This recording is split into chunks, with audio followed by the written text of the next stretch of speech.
duty and you cannot recognize it, something is wrong. We'll meet another time. Thank you.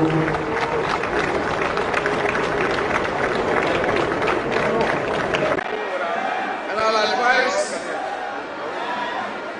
our opponents to also do likewise and stop the insults. I have been the most insulted. Indeed, I think my government has been the most insulted government in the history of this country. It's true. And every day you listen to the radio and personal invectives and insults are rained on my person. And like I said, those things are not going to distract me. I have a job to do.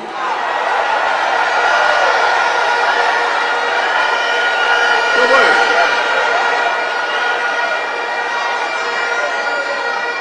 I was given a mandate by the people of Ghana, and I'm not going to let those useless insults distract me from that mandate.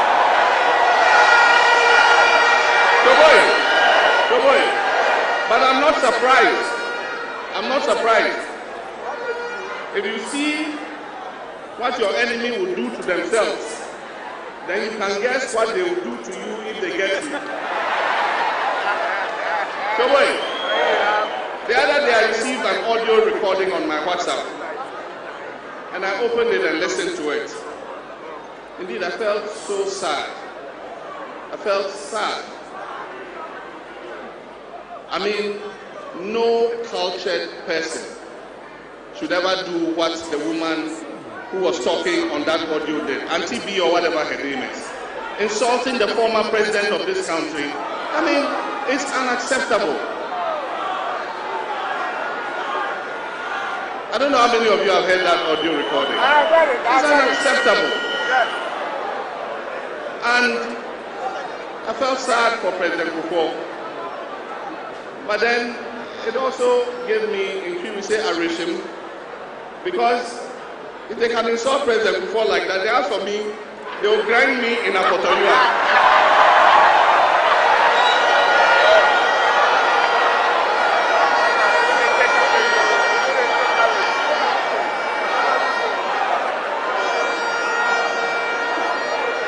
Don't grind me in a potoyua. Somebody on whose track record you are going to run. When you go in 2016, whose track record are you going to run on? You're going to run on President Kufuor's track record. And then you can insult him, pasa.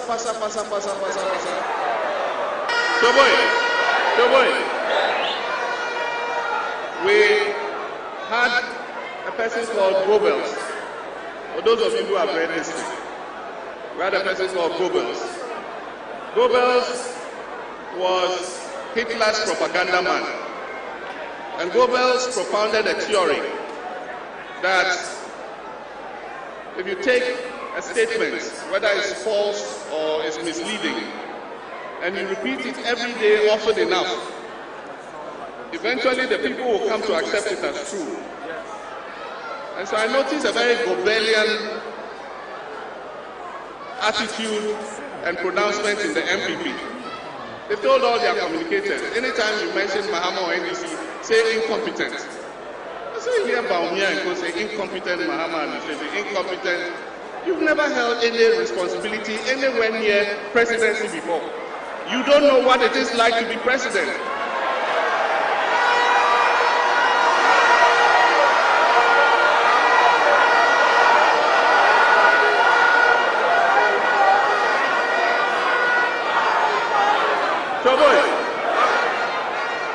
I will take that word from Kufuor or from Rawlings because they've been there before.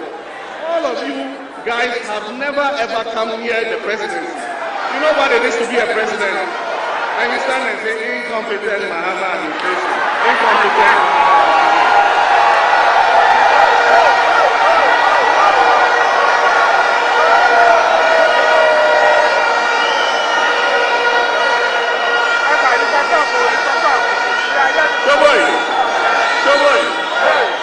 What do you know about competence? All of them, in the offices they occupy, they should show us what competence they display. Anyway, my competence is not for them to judge. It is for the people of Ghana to judge.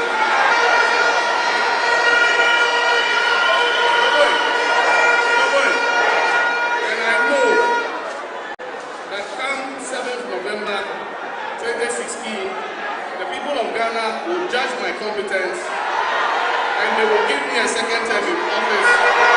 And NDC will win another victory.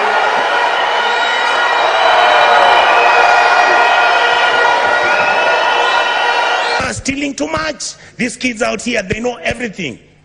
They know your houses. They know where your kids go to school. They know which properties of land you have. Why must somebody have 4 million acres of land to his name? What happened to our mentality? Then we pretend and run to churches talking about Christianity, how Jesus... Do you understand what you are dealing with? The people out here don't even believe in God anymore. The people out here are tired of the lies, the religious organizations. And I have to say this, I'm a Catholic. I was so happy I saw the Purple No-Show talk about the issues of a country. Let us forget that we can run this country as tribes. Let us accept that there is a new sheriff in town. That sheriff is the GNC. They are partyless, they are tribeless, they don't have money, they just have bundles and a phone. Stealing too much. These kids out here, they know everything. They know your houses, they know where your kids go to school, they know which properties of land you have. Why must somebody have 4 million acres of land to his name? What happened to our mentality? Then we pretend and run to churches talking about Christianity, how Jesus... Do you understand what you are dealing with? The people out here don't even believe in God anymore. The people out here are tired of the lies, the religious organizations. And I have to say this, I'm a Catholic. I was so happy I saw the Purple No-Show talk about the issues of a country. Let us forget that we can run this country as tribes. Let us accept that there is a new sheriff in town. That sheriff is the GNC. They are partyless, they are tribeless, they don't have money, they just have bundles and a phone. I heard Bishop Doug Hayward Mills talk about building. He made similar comments here. Yes, these 2 roads to Accra, Kumasi, we haven't been able to build. And he made a very, very insightful comment about why is it that we are not building our roads with concrete and rather doing all this asphalt bitumen stuff, which the roads get washed away after 2 seasons. You look at Temamoto Way, which was built with concrete, and it is lasting almost 50 years. And so that sort of got me thinking, and we started that discussion. It's a simple idea, but it's full of wisdom. I checked, and I realized that even in India, since 2014 in India, they have a policy to only build concrete roads because it works out much cheaper. So I said, well, let me bring this to my bosses, and we have been discussing this as recently as last week in Parliament. And Bishop Doug, I'll let you into it. Cabinet did decide last week that we should move towards concrete roads as a country. Look at what is happening in Ghana today, and you will have no conclusion but the fact that this NDC government is the most incompetent, uncaring, and corrupt government this country has ever seen. Why do I say so? Last night, I received the news, as all of you have received, that upon all the troubles we are going through and trying to survive this phenomenon that they have inflicted upon us for the last 3 years, they have decided to increase the price of fuel by 9%. How uncaring can you be? This is the government that said, I care for you. Where is the care? Don't you have any empathy for the suffering of our people. You have to increase in this period where people are trying to buy diesel, to run generators, businesses and individuals. This is your thank you to them, to increase further the price of petrol and diesel and other fuels. And this is why we are saying this is the most uncaring government. And that delusion that it is not because of the irresponsibility, the physical irresponsibility that has occurred under his watch that is causing a direct impact on our falling CD, and he believes that is external problems. When the whole world is getting out of the external shocks, then it's the president's. I can only say that we don't have a future. If the president still... But if the fundamentals are weak, the exchange rate will expose you. The type of free fall that we are seeing with the cedi exchange rate is a vote of no confidence by market players in the management of the economy. Living within your means, when you borrow too much, like a certain country, you'll be in trouble. Yes. You'll be in trouble, and the trouble will affect many people. And some of you, if you are like that country, you'd have been dead by now, because the stress will be too much. Yeah. So what is the difference between the ordinary thief and the political thief? Number one, the ordinary thief steals your money, your bag, your watch, and your jewelry, isn't it? But the political thief steals your future, your career, your education, your health, and your business. Number two, the hilarious part is that the ordinary thief will choose whom to rob, but you are the one who choose the political thief to rob you, because we choose them, we vote them, we blindly say we are not blind. Who is deceiving who? The ridiculous part of the whole issue is that we will fight to defend and protect our belongings from the ordinary thief, is it not? But we fight each other to defend and protect the political thief. Is that not what we do? Thugs will be fighting themselves to protect those that are stealing our career, stealing our joy, stealing our health, stealing our success. What a shame. If you reach a certain stage in life and there is nobody who can look you in the eye and tell you the truth, you are doomed. And that is where our country has gotten to. We need to rescue this country. Wallahi. And I feel very terrible as a Ghanaian at this time. This country is in serious trouble, ladies and gentlemen. We are in serious trouble. We need to rescue this country, ladies and gentlemen. The presidency has been so depraved, so muddied, so dirtied, that I tell you in all sincerity as a Ghanaian, that I feel terribly sad today as a Ghanaian. We need to rescue this country. Wallahi. Inshallah. Please don't cry. We shall rescue our country.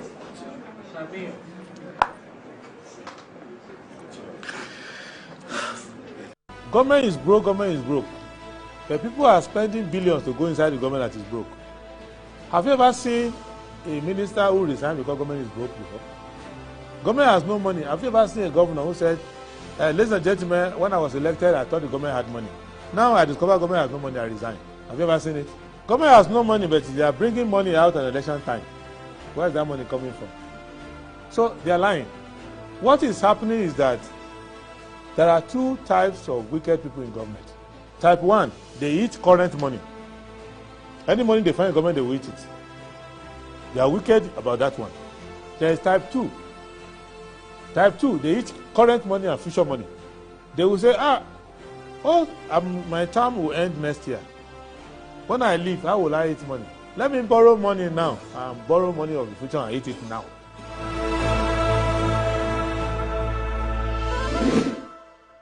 Government is broke. Right, hello, good morning and welcome to the show. This is Good Morning Ghana live on Metro TV. As a Tuesday, the 23rd day of July 2024, by His grace we are live and we're here with yet another edition of the show. Our gratitude to go to the Most High God for the rare privilege of being alive and of course the opportunity of having another conversation around the top stories making rounds here in our dear Republic. I'll let you into our panel for the morning's conversation shortly, but let's take a look at the front pages of our newspapers. Daily Graphic.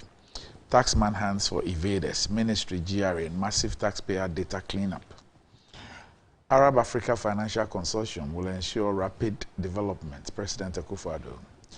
Boss posts 710 million Ghana cedis profit in 3 years. I won't disrespect Yagbonwura, my overlord, Samuel Jinapo. Prioritize social welfare and petroleum revenue use, groups tell government. The Ghanaian Times. Let's break trade and investment barriers as we support EFCFTA increasing flow into continent for development, President Akufo-Addo. Ghana requires $12 billion investment over the next 3 years to drive economic growth, Finance Minister. Promasido Ghana funds surgery for 10 cardio patients, donates equipment to Kanishi Polyclinic. Well done, Promasido. Another controlled Akosombo Dam spillage looms as VRA continues community sensitization. Daily Guide. Angry Bagbin sacks MP from House. We will vote for Bawumia, Wichiao Paramount Chief. 2 nominated for Supreme Court. Nana pushes for more Africa-Arab trade. Ghana, my place of possibilities. The New Crusading Guide. Akufo-Addo's timely intervention prevented banking sector collapse, Professor Buedi. PNDC ghosts in dogfight with ex-Auditor General, Part 2. High Court finds Amadou Sorogo 30,000 cedis for contempt over illegal construction at Medina Estate. Military and police on rampage destroy properties on Ngwastu lands. Vote for NPP to help sustain free SHS, protozoa to Ghanaians. Resolve impasse between Otibonsu and Abu Ramadan. Concern NPP members to party leadership. The Daily Statesman. We will reward you in due course, which held residents assure Bawumia. Political parties charged to ensure violence-free elections. Ghana's export of petroleum products to neighboring countries increases. Professor Buedi, Akufo-Addo averted banking sector collapse. Daily Post. Joycelyn Tete calls for more affirmative action for women. NPP engaging in provocative politics, blocking or pulling down NDC billboards and defacing posters. Economy Times. Mid-year budget review to be presented on July 23. Ghana's cocoa farmers expect yield rebound in 2024-2025 crop season. World Bank touts Ghana's inflation fight mechanism. And that's about it for the front pages. We'll be back shortly.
Again.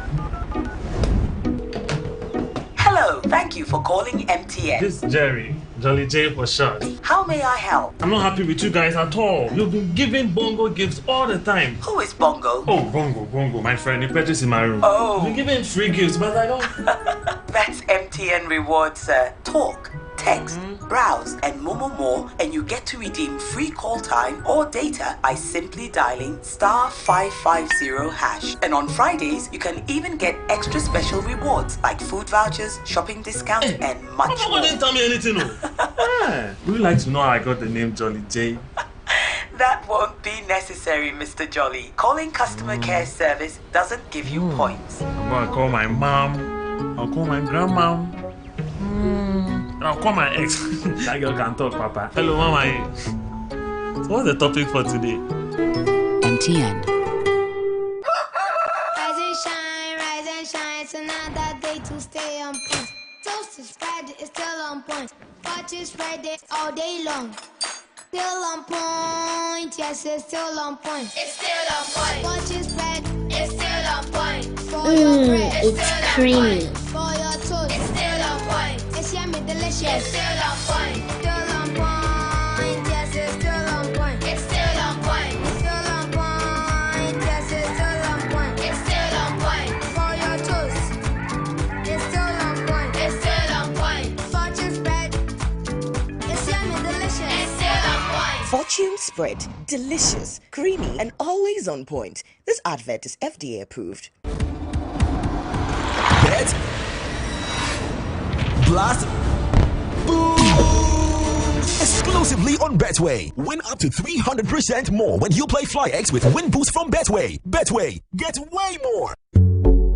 In today's modern world, stairs are a challenge, especially for our elderly and those with health concerns. Navigating them can be difficult and even dangerous, but there's a safer way to move vertically. Lifts and Elevators Limited Company, your answer to a more accessible and secure vertical transportation. Our elevators and escalators, including top-of-the-line pneumatic vacuum elevators, Fuji elevators and escalators, offer a safer and more convenient alternative, eliminating the risks of stairs and enhancing accessibility for homes, businesses, and hospitals. Choose safety and convenience with Lifts and Elevators Limited Company. Elevate your spaces today. For more information, visit our website at www.elevatorsgh.org or call now on 0200-535-515. Lifts and Elevators Limited Company, the elevator people.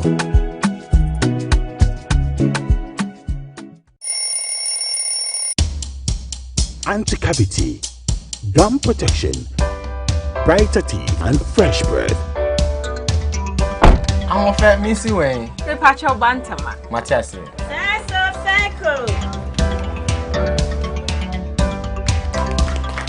It's her smile. The fresh breath. Me Jidi say we use Cal 360 toothpaste. Some kind. Cal 360 toothpaste. Gaskia, Cal 360 toothpaste. It's a gum protector. Onim jom kasan. Kile Hossein.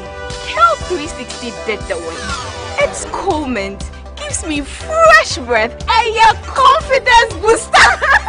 And you will see so feeling kika when you know Cal 360 toothpaste. Happy smile. Cal 360 toothpaste, anti-cavity, gum protection, brighter teeth, and fresh breath. Cal, happy smile. This advert is FDA approved. Bet, blast, boom! Exclusively on Betway. Win up to 300% more when you play FlyX with Win Boost from Betway. Betway, get way more.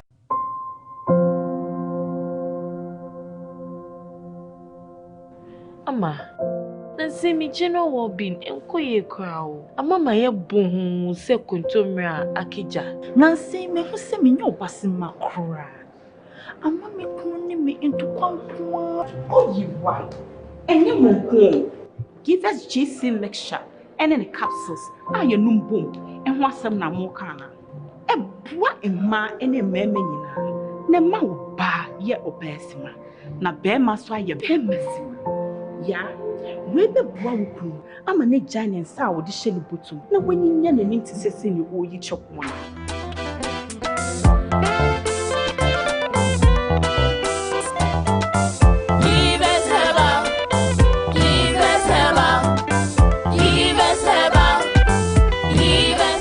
Give us GC mixture and a capsule.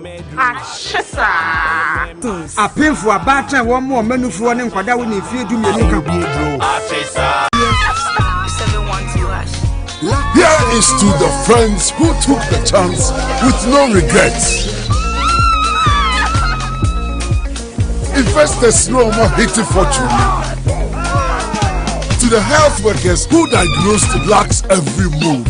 And then to the hard guy who couldn't hold his emotions. Yes. To the passionate fan who couldn't contain his joy. To the seamstress who turned her hard-earned stitches into a bundle of joy. And now, here is to you, Your next big win is right here. From 1st July 2024, dial star 712 hash. Equaswato tickets as a group, individual to win in the community draw or the grand draw on the 30th of November 2024. Unlock your luck with star 712 hash. Rated by the NLA on the Caritas platform, not for persons below 18 years. T&Cs apply.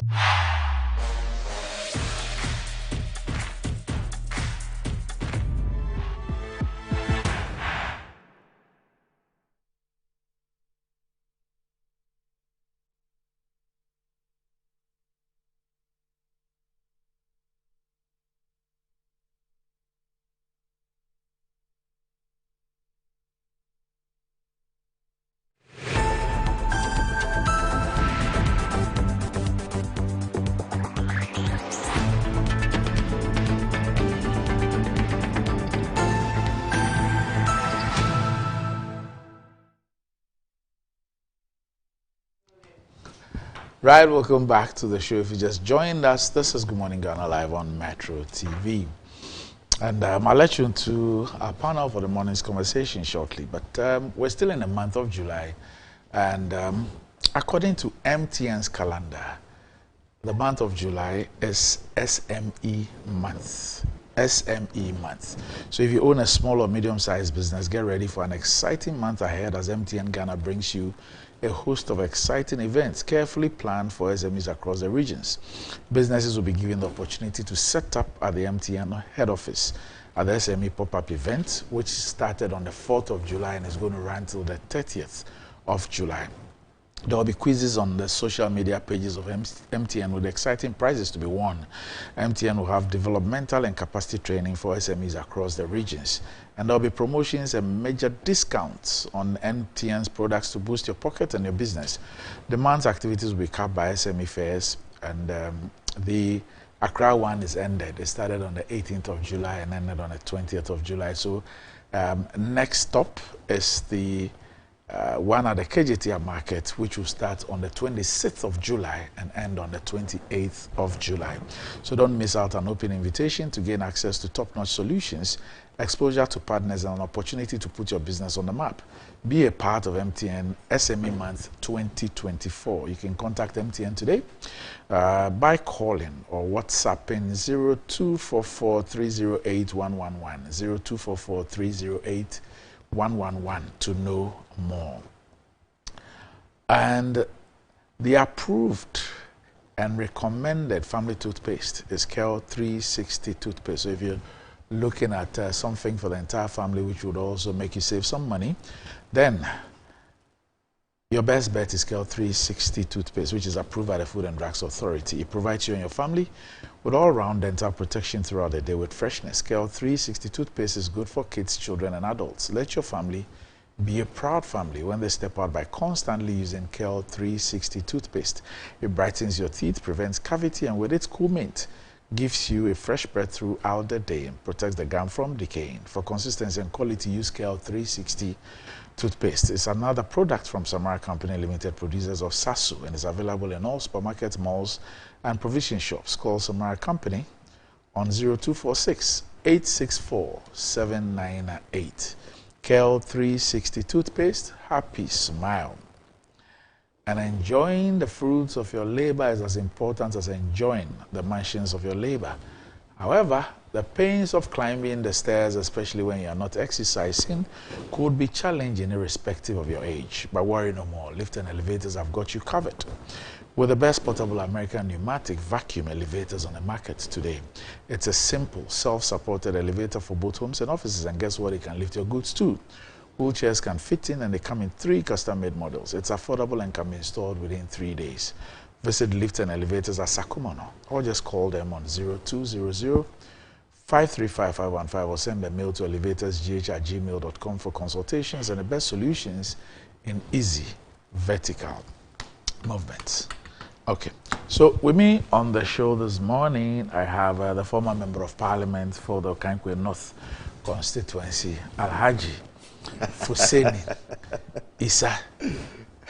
Alhaji, Good morning, Randy. I knew this allergy thing was going to come up, but it's all good. Well, you want to drop it? No. In fact, I want to insist on it, and I told after all our prayers, our supplication to Allah, I'm serving notice that going forward, I will prefer to be known as allergy than any other. Right. Okay. And a good morning to you. Good morning to you, all right. Your viewers, and a good morning to my co-panelists. Okay. Right. All right. So here's a professor. Huh? Okay. Not yet allergy. It means we also have to fast and pray for him as well. Okay. So Sharif Mahmood Khalid, he is a professor and is a member of the NDC Finance and Economic Committee. So, Prof, good morning. Yeah, good morning, Doc. Yeah, good to be with you again. Yes. And I know the allergy title these days, they make it very difficult for aspiring allergies with how they get it and behave. Why are you still aspiring? Oh, there are a lot of, when you're allergy, yes. you have to be very upright. So I'm putting you're not ready. I'm putting your house in order and my house in order. Okay. But it looks like some people rush in and then no, but it's okay. It took this man. It took him about 25 years to put his house in order. He's great as allergy, you can see. It took him 25 years to put his house in order, so you are not late. I'm not late. Yes. Some titles are awarded, some are end. Yes. So it depends on which one. Your allergy wishes. Is it end or awarded? Hey, self-award. And in the midst of deaths, in that excruciating weather. Last week I was reading a story where Professor Krislinyaku was warning people using the honorary titles.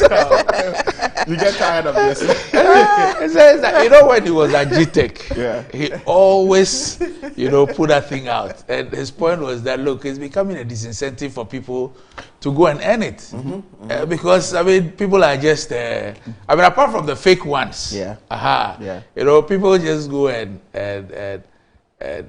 his point is that, it's good to be recognized and awarded an honorary doctorate degree by a recognized institution. And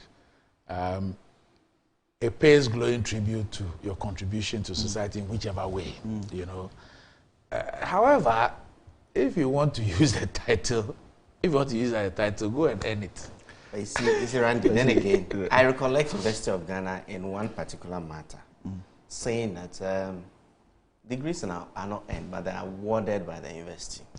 So you could work and get a grade point average of 4.0, but if the university does not deem it fit and proper, they could decide not to award you. But the first thing is that no matter your there was a particular case. No matter your fit and proper status, without going through the academic yes, you will not qualify. So then it's the basis for it. That's the basis. It's the basis for it, and you have to meet it. Without it, you could be. No matter how. You could be the Pope. In fact, you could be the twin brother of Jesus Christ. So we won't get You see, Doc, what I always say is, if you do a proper PhD, the title is not a big thing for you. You easily forget that the day after your Bible that you even have one. but you have people insistent on having the prefix DR and all of that. But so anyway. That's what is even pushed the the medical association. So they now do MD. Yes, the dental and they add it, and it's all because they get exasperated about all these people carrying But in the critical sense of it, even medical doctors are not DRs in the prefix of it. So it's also all over the place. And some also argue associate professors don't have to be saying they are full professors. So it's all like loose arguments. The honorary doctorate title that has excited me so far in my life. No. Okay. The one awarded by the University of Ghana to the chief imam. Okay. Yes. Till date. Yes. That's the one that, that's the one that I really, the first time I read it, and I was on TV like this, Laboni then. And I read it and I was like, this is so deserving. It is, indeed. This is so deserving. Yeah. And it's never gone out of my mind. But you see, he's not flaunting it as well. He doesn't need to. You see. He doesn't need to. He doesn't need to. Anyway, let's get on with it. I get so many applications. One of this, I probably have to consider one. That's not, I mean, if you are deserving of one and it's a reputable institution. Yeah, why not? And they want to recognize, and you believe that indeed you deserve it, just go and take it. The only thing is that don't let Annie put it here for me to read it because I won't. But if you are indeed getting so many applications, they are questionable.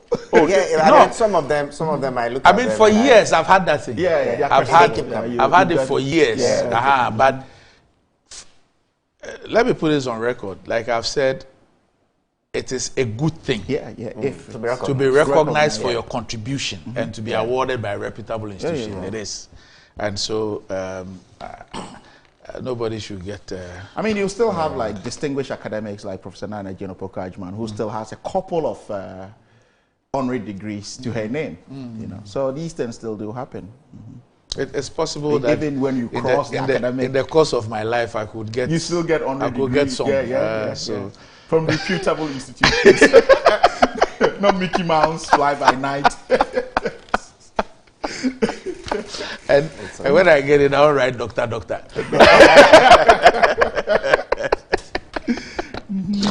Anyway, so let's start off with this. Are you aware that there's been a strike action for close to 7 weeks in our colleges of education? Are you aware? I actually noticed it yesterday. Further to the, I think GTech, right? Yeah. GTech, yes. Yeah. GTech statement. For some weird reason, I have not flagged it. Maybe I've also not been around for a while.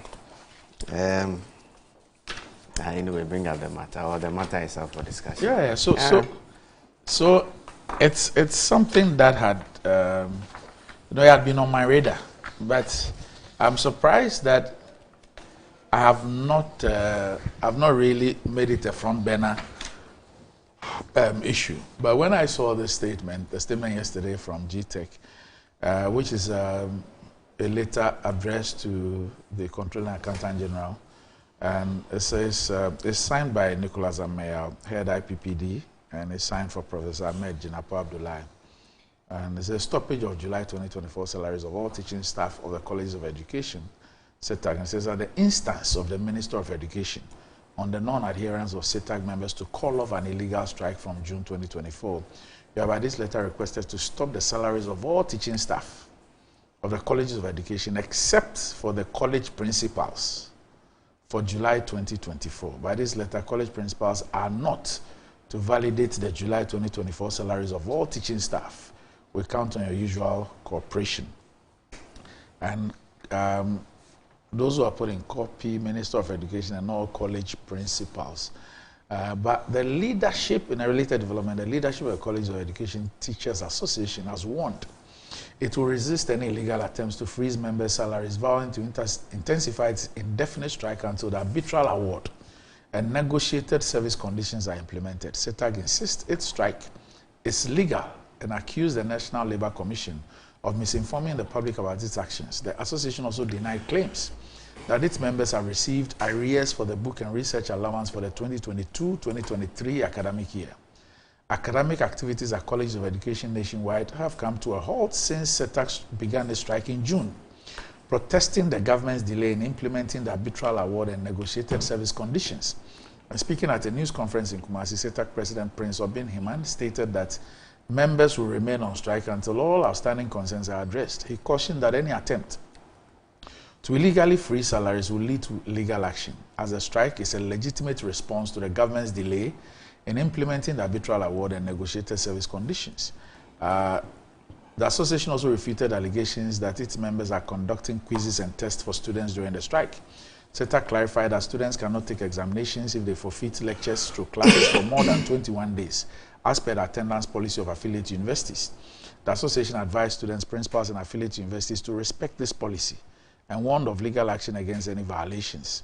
The first of such misinformation was put across by GTech 2 weeks ago, that the government had paid CTAC members an amount of 199 million cedis as arrears for book and research allowance for the 2022-2023 academic year. The fact is that as of yesterday, Monday, 22nd July 2024, the government has not paid any such money to members of CTAC. The second misinformation being peddled by some principals of colleges or education to students is that affiliate universities shall conduct quizzes and examinations for students, whether the students are taught by lecturers or not. This information is completely false because per attendance policy of all affiliate universities, a student cannot take an examination if he or she forfeits lectures through classes for more than 21 days. CTAC is using this medium to advise students, principals, and affiliate universities that any attempt to violate the class attendance policy shall be met with legal action by any stakeholder in the education space. We are by this press statement informing the public that CTAC strike action is legitimate since the union followed all the lay-down processes before declaring the action.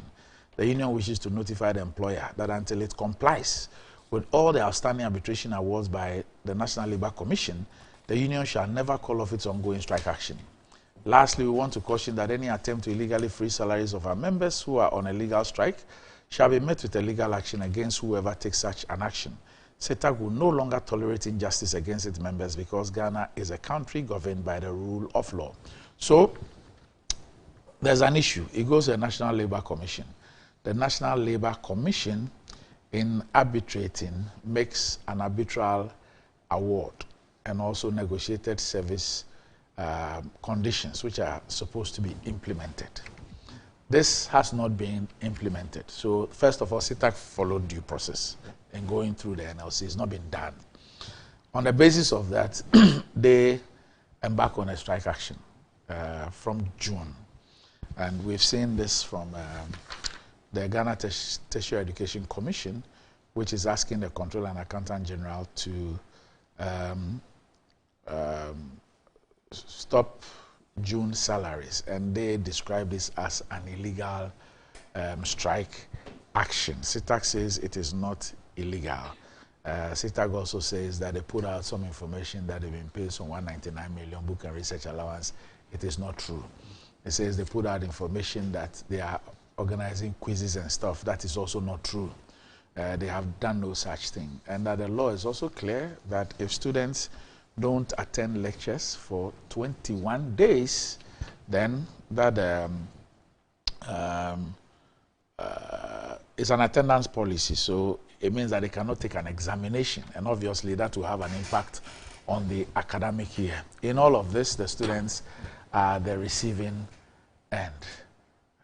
Who's in? Randy. Dr. Abbey. I'm going, no, please. Randy's fine. Randy's fine. Easy. My personal strikes or my personal experience with strikes with the universities date back. I'm sure you will recollect 95-96 academic year when we had finished A levels and waiting to go to university. We had to sit home for a whole academic year. That meant that for those of us who were supposed to have finished university in 1998, had another year added to 1999. And 25 years down the line, 30 years down the line, we are still going through the same issues. Many times. It's about book and research allowance. It's about some allowance that lecturers in the various institutions have earned, and protracted negotiations with the National Labour Commission always been in the center. And most of the time, the issue is been suspend your strike, go back to the lecture rooms, and then we can continue to negotiate. In this instance, it's heartwarming to know that the lecturers have actually gone through the processes with the NLC to the extent that there is something that has been awarded by the NLC through some, whether arbitrary or through some negotiated instances. For a lot of the times, the people who lose out are the students. like I'm saying, my own personal Let me just add this. I just found out that the National Labour Commission actually obtained an interlocutory injunction to halt the strike. This was on the 13th of July. Yes, but SITAG has defied it. I think that at the end of the day, issues like this will still have to end at a certain point through negotiations. And it's good that over the last couple of years, we've tried to resolve these issues through a legal framework, sort of. I mean, if NLC had an interlocutory injunction to suspend the strike, I think that the striking lecturers should also show some goodwill. And for us to be able to move forward, both parties will have to come to the table with a lot of goodwill. Because at the end of the day, it's the students. So parents are incurring costs. Students are still paying hostel fees. They are still in school. They are waiting and expecting that the strike will end. If it becomes protracted and they lose a whole academic year, I was just saying my own personal experience that I went through. It's not something that we need to repeat 30 years down the line. I just urge that the parties will find some middle ground, move back to the table, NLC always be in the middle, be able to get this thing going. But then for me, it is not the first time government is trying to use a legal means to come to some settlement to some of the strikes. But I think that the framework that is agreed or agreeable to these parties should be revisited. And we need to move on, and we cannot wait and stay at this point. So I just urge the minister, leadership of the striking lecturers and NLC to go back to their table, have some settlement so the students can go back to their lecture rooms and continue their academic work. I mean, that's as much as we can do. Because until that is done, it's the students who are suffering. And I think that we can do much better as a nation than where we are today. Right. Prof. Well, I mean, it's a case of deja vu, because having been an academic and has embarked on a couple of strike actions, it brings me fast memories. Oh, in the UK we do. Okay. Yeah, we get on the picket lines. Yeah, we boycott marking, we boycott teaching. So it's a thing that happens everywhere globally. But of course, obviously, it tells you why this is happening, given the kind of pernicious economic environment we found ourselves in, and the meager salaries academics earn in this country. But what you come to realize is that this is a very interesting scenario, Doc. Why is it so? You find that the colleges of education are in a form of a transition, right? So moving from what teacher training colleges, this transition has been going on for quite some time now. So I don't know how resilient their unions are. But most often than not, when you have unions fighting for a cause like this, they would actually have what we call strike pots. So in terms of the dues they pay over a period of time, they would have some substantial amount that tops up salary. So in this case, what happens is that if government is not paying their salaries or not, they are still effective enough to have an efficacious process as far as the strike action is concerned. Let's not get it wrong. When you have unions or you have a particular bracket of personnel or professional trigger a strike action, it's not for the good of it. Some of them probably even have the awards within these institutions. They are trying to send a signal across. They are trying to send a message across. They are communicating. So the right thing to do is to see how maybe some committees could be formed, brought to the negotiation table. Because at the end of the day, with all of what is happening, people are still going to sit at the negotiation table to get all of these things done. But I find it really very interesting, Doc, is the whole process and how it's being served and the likes of that. Because I find GTEC as a regulator of the sector. Right. So to now, at the instance of Ghana Education Service, serve this notice. And if you see the process of it, you would see that there's some bit of unspoken uncomfortability, to put it, within the process, because you have a head of IPPD signing on behalf of the head. So people are just trying to be careful. Okay, are we going to do this or not? So when we started to discuss this, I pulled up to see the mandate of GTEC.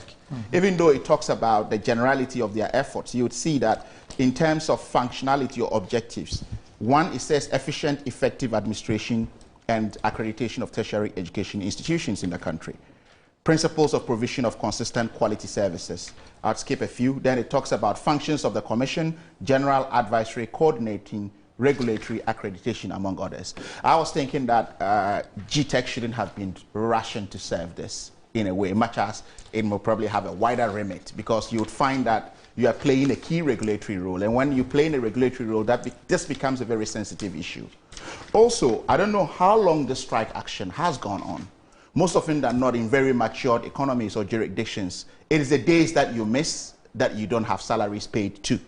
So for that matter, if they had a striking pot and they were going back to the striking pot, they'll probably top up salaries for the days they missed and for those who actually did strike and are members of the union. But you realize that they are calling for from June to July salary. I don't know if they were out of the classroom for this long a period. So a lot has actually happened, and I think a lot really needs to be done. Again, you mentioned of an injunction that happened on the 13th of July. Now, the 13th of July also, what it means is that this injunction came just a few days ago or a few weeks ago. So factoring that injunction in, you would realize that the cutoff point for salaries is really a bit confusing. Or if you strike for just 3 days, are you going to forego all of your salaries? So it's quite a conundrum here, and I think that there are massive issues and learning points that we have to, as our democracies mature and as our institutions mature. But I think that this is very sensitive, and I want to urge GTEC and other stakeholders involved to really look at it critically, more so when it's coming from a transition body, such as the colleges of education, because they've not had their full, or they are not really where they have to be as far as other tertiary institutions are concerned. So as I did even mention that there may be some striking pots or funding pots that could supplement salaries lost, their unions might not probably have been able to accrue this through dues. So I think that there's a lot to be done here. So I'm calling on all stakeholders involved. There's a saying that when two elephants fight, the ground bears the consequences of it. So because people ought to return to the classroom. Right. Yeah. Okay. Well, one of my favorite young journalists is Sadiq Adams, and is popularly known as Sports Obama. Yeah. Okay. All right. Those one of the people who I can describe as a protege. Okay. Although. I must admit, I like his work. Yes. And what I like about him is that he really doesn't care if it is an institution that a mentor is part of or involved in. I mean, he would go ahead and do what he must do. I mean, even if he makes mistakes. I mean, for me, I find that quite remarkable. So yesterday, while scanning the media space, then I saw that he had put out a post, which has to do with the Youth Resource Center, which was just inaugurated some 17 months ago at Aklu. And interestingly, with this rotational Independence Day celebration, the Volta Regional one was held there just last year, 6th of March last year. That's when this facility was open. After spending millions of dollars on the facility. So this was a facility a year ago, Independence Day. So we held the Independence Day here. So this is the facility, the Youth Resource Center at Adaklu, near Ho, in the Volta region. This is last year, 2023 Independence Day. Okay. So that's when the place was open. After we've been on construction, it took about some 5 years or so to complete the construction. I don't know what the final cost is, but obviously I think it's about $6 million US or something. Now, so this is what it was when it was opened, just last year, Independence Day celebration. This year, 1 year on, I want us to look at the same place, 1 year. This is the place now.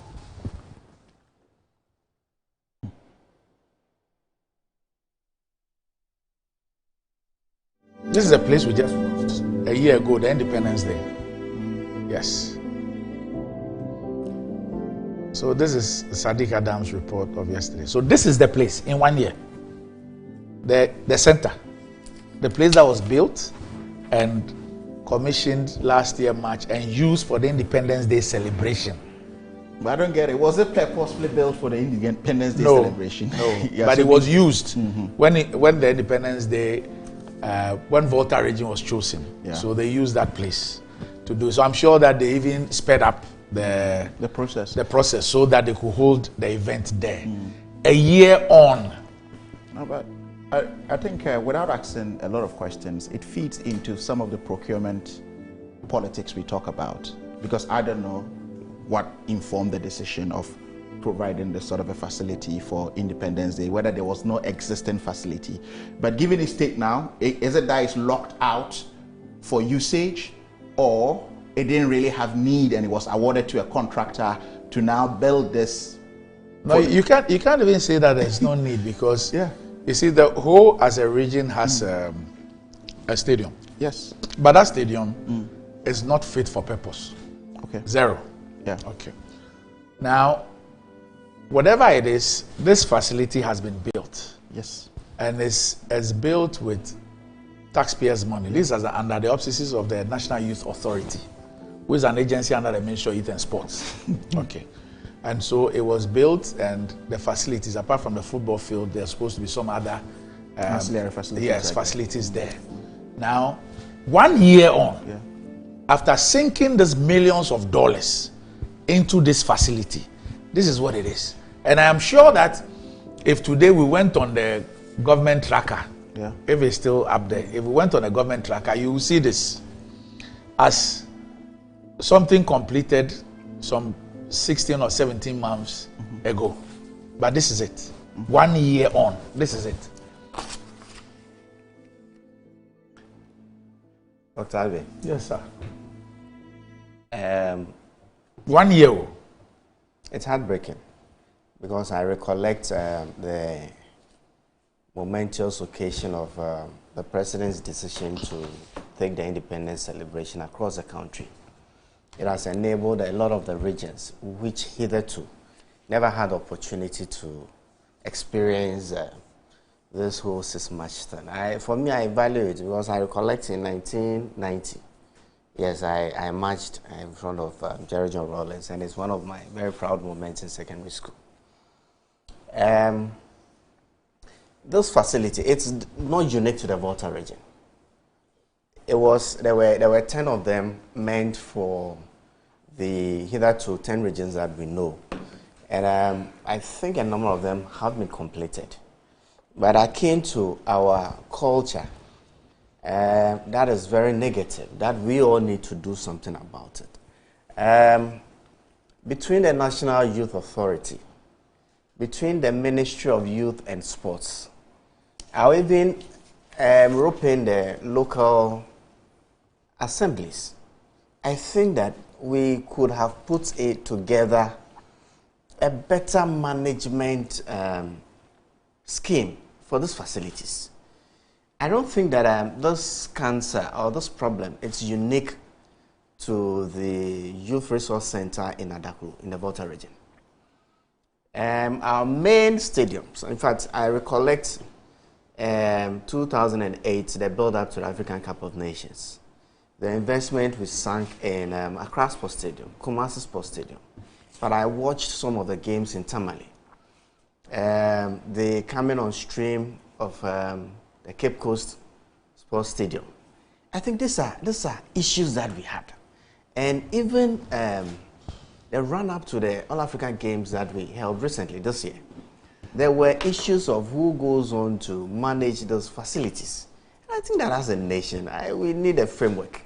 Whether or not the sports stadium was going to be handed over to the University of Ghana, and whether they had the resources to maintain it, or the national, or the Ministry of Youth and Sports were going to maintain it. I mean, it's all a plethora. I think that what we need at this time, it's a framework to put such national assets in very good use. Because look, for me, if a team like Pando Heart of Lions were to be resident in this facility, using it day in, day out, I don't think the fowls or the chicken that we are seeing in the stadium will find space to go in there.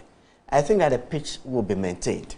I think that supporters will troop in week in, week out, pay some gate fees that could be used to maintain the facility. I think that we should be looking at making those facilities available to people to use. Because you may just be surprised that the reason those facilities come to this level is probably who should be in charge. Whether it should be as for this one, the National Youth Resource it's an agency Centers under the ministry, so there shouldn't have been National Youth Authority. Yeah.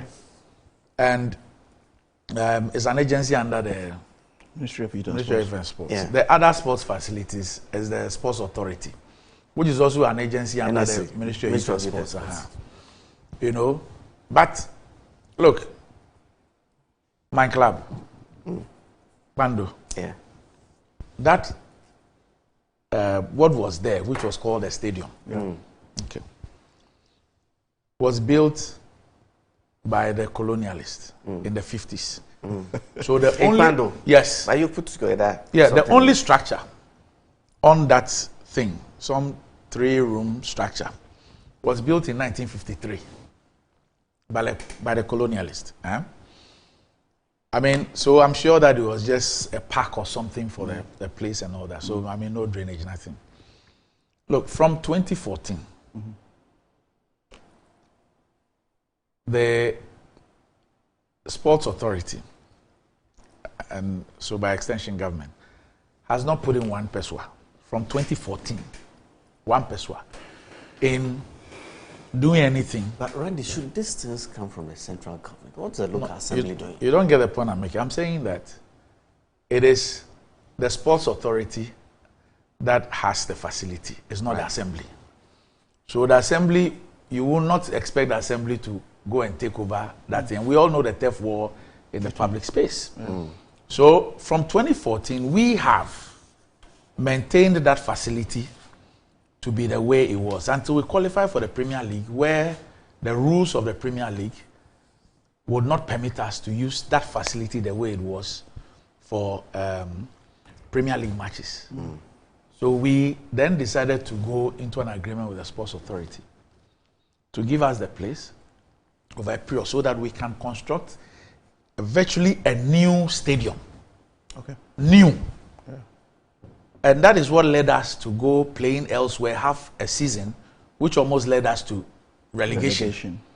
And we had to speed up things to be able to put the place in a position where the licensing committee could allow us to play the second half. And we are still on the construction of a place. But that's a decision I would take. But this one, the decision to go and put a facility there, it was taken by some people. They did a needs assessment and everything. Yeah, but that's whatever went into it, we don't know. But I'm saying that, how do you sink millions of dollars into something like this? And within 1 year, Doc, this is what happens. And people still have their jobs? Doc, so what I'm saying here is that in terms of needs assessment, it was probably rushed and finished because the anniversary or the independence. It wasn't even rushed. It started around 2018 or 2019. Yeah, but what I'm saying is that they probably just thought that, okay, well, we're going to have a ceremony there. Let's finish it up. But in terms of needs assessment, intended for all 10 regions. Yeah, so so all 10 regions have theirs. Yeah, so let me it wasn't unique to the Volta region. Yeah. Look, I'm sure that you, I don't know the last time you went to the Kanishi Sports Complex, where all 10 regions up and running like the Volta. Most of them are. The most disgraceful part is that we even decided to put a legend, Azuma Nelson's name on the facility. You should go there. And the National Youth Authority has an office there. Yeah. Right. You should go and see that place. So my point here is the mandate of the National Youth Authority. Do they have the capacity to actually provide infrastructure and maintain likewise? So these are fundamental questions we need to ask ourselves. So sometimes things are done very arbitrary in this country, more so stemming from a government that says that E-blocks were put in the bush or wherever it is. Now you have just this put in a town, and its usage has become a problem. Because you look at what is happening. Look, National Youth Authority, let me finish up. National Youth Authority, do they have the capacity to provide infrastructure and maintain likewise? Why would you sink such monies into such infrastructure? What needs assessment went into it? Doc did mention about his team. The point is, okay, pitch-wise, would it qualify for them to play football matches at a premium level within this facility. In fact, even a question will even be that shouldn't we have even looked at refurbishing the stadium? The whole stadium itself. That's the point I'm coming to. If we actually did proper needs assessment. But you see, things are happening arbitrarily, all in the name of the procurement economy. And by procurement economy, I'm wanting reward system within the political structure. And that's why we are seeing all of this happening. Why are we... Initially, we had the Zongo Development Fund and Ministry providing astroturfs all over the place. You had Ghana Gas providing astroturfs all over the place. Randy, go out with your crew and do a video footage of all these facilities that have been provided by, mushrooms of institutions dotted around the country and see the sorry state of these astroturfs. All in the name of, we can't even maintain them. They've all just run out. But if we're doing proper needs assessments and we want to provide, let's say, sporting facilities for communities, Doc, within your area, it's only the rich, the bougie that can go to the gym. But if as part of the ancillary facilities, there was a gymnasium attached to these complexes or so-called astroturfs, I don't even know why they think, signing up to climate accords and coming back home and putting plastic grasses on the floor when it rain, after the rainy season, they all go rotten is the right way to go. We can have that conversation for another day. But when all of these things happen in this manner, and we probably have an ancillary facility, say a gymnasium, and community members, just by virtue of the fact that you pay your property tax or whatsoever, you have a discounted fee to get into the gym, to use the facility or to use it for other facilities. Sometimes they have halls, because some of the ancillary facilities can even have centers for the aged. That is if proper needs assessment is done. But in this case, it's about the fastest contractor that can finish and the fastest award we can make to a contractor and see whatever we can get as a kickback within the procurement system. And when we begin to do this, we'll never get it right. If we had done proper needs assessment, as I rightly indicate, possibly the whole stadium would have been reassessed, refurbished, or expanded. Because as of now, we have this existing within the system, so-called labeled as a National Youth Center. The pitch might not be conducive or suitable for a Premier match, a Premier League match. So in that case, it becomes a white elephant. And you see, it's being I don't know if this is the Doma one. There's one about the Doma one. When you see the pictures, I indicate, most of them, the one that is being built at Doma. When you see the pictures, been completed across the length and breadth of the country. Doma one is completed. It's not. But if you see the state, meanwhile we sank money into it. So that's the point. What it invariably tells us is that, bar the safe match celebration, this facility has not been used for any other activity. Why would that be happening? And as Doc would say, and people are still at post. So we should stop this whole idea of pockets of agencies all trying to get into the sports space over nothing and producing infrastructure that is not being utilized, that is not even gender sensitive. How many of our schoolgirls have access to these astroturfs? So Eric, who's let me just read this. Eric, who's a journalist in the Volta region. It says the problem of the Adaklu Youth Resource Center is so political. The facility was rushed to look good to host the Independence Day celebrations. I said this. The National Youth Authority says the facility. The National Youth Authority says the facility hasn't been handed over to them. The NSC also says they have no jurisdiction. If you seek information from the VRCC, I think that's the Volta Regional Coordinating Council, right? As to why the facility wasn't completed and handed over, they will refer you to the Sports Ministry. Aside the playing field and the concrete work, other sporting facilities meant to be there weren't completed. The contractor, Ricardo Construction, left site long ago, accusing government for non-payment of completed stages. It's so political. The warlord of Asogli State, Togbe Howusu, quizzed during the sword cutting why this facility won't be sent to the existing whole sports stadium. Here we are since 2019. So, but Doc, this feeds into... Doc, you see, I think as a people, we need to situate this. I mean, growing up where we grew up, you recollect Asanka Park. Yes. Roman school and the Roman Park. Yes. Even Manchagbuena. Today, all those facilities are not available. And it's important that government actually steps in to ensure that we have, because look, our development in football, you know the role the likes of Asanka Park played. I mean, players all over the place. It was important, talking about astroturfs. I mean, I thought I should situate this. Astroturfs have a role to play, and they have a multi-purpose use. When you use the natural grass, I mean, some of the things that we use our astroturfs for, the natural grass probably cannot withstand it. And given even the maintenance costs relative, I mean, the astroturf relative to the natural grass, if the natural grass is meant for just playing football, that's fine. At a certain level, that's fine. But the astroturfs, I can tell you, have multi-purpose use. I'm saying this because if you go to Abofu, we've been able to put one together. And we put together a fairly working management system that actually maintains it. Even within our own community, we've been able to do this. So, I mean, the problem is I cannot take for what the journalist is saying. But if the National Youth Authority is saying that the facilities have been handed over to them. Yes. And then NSA says they have no jurisdiction. Yes. And then the VRCC, with the Volta Regional as the sports ministry. I mean, then again, it's a And the contractor also says that I've left site because I have not been. This is the Doma one. Then again, it's a so that's the Doma one. But the Doma one is not been completed. Yeah. I understand These are the current pictures. Some facilities have been put in place that are deteriorating. I mean, in Doma, I've seen a video.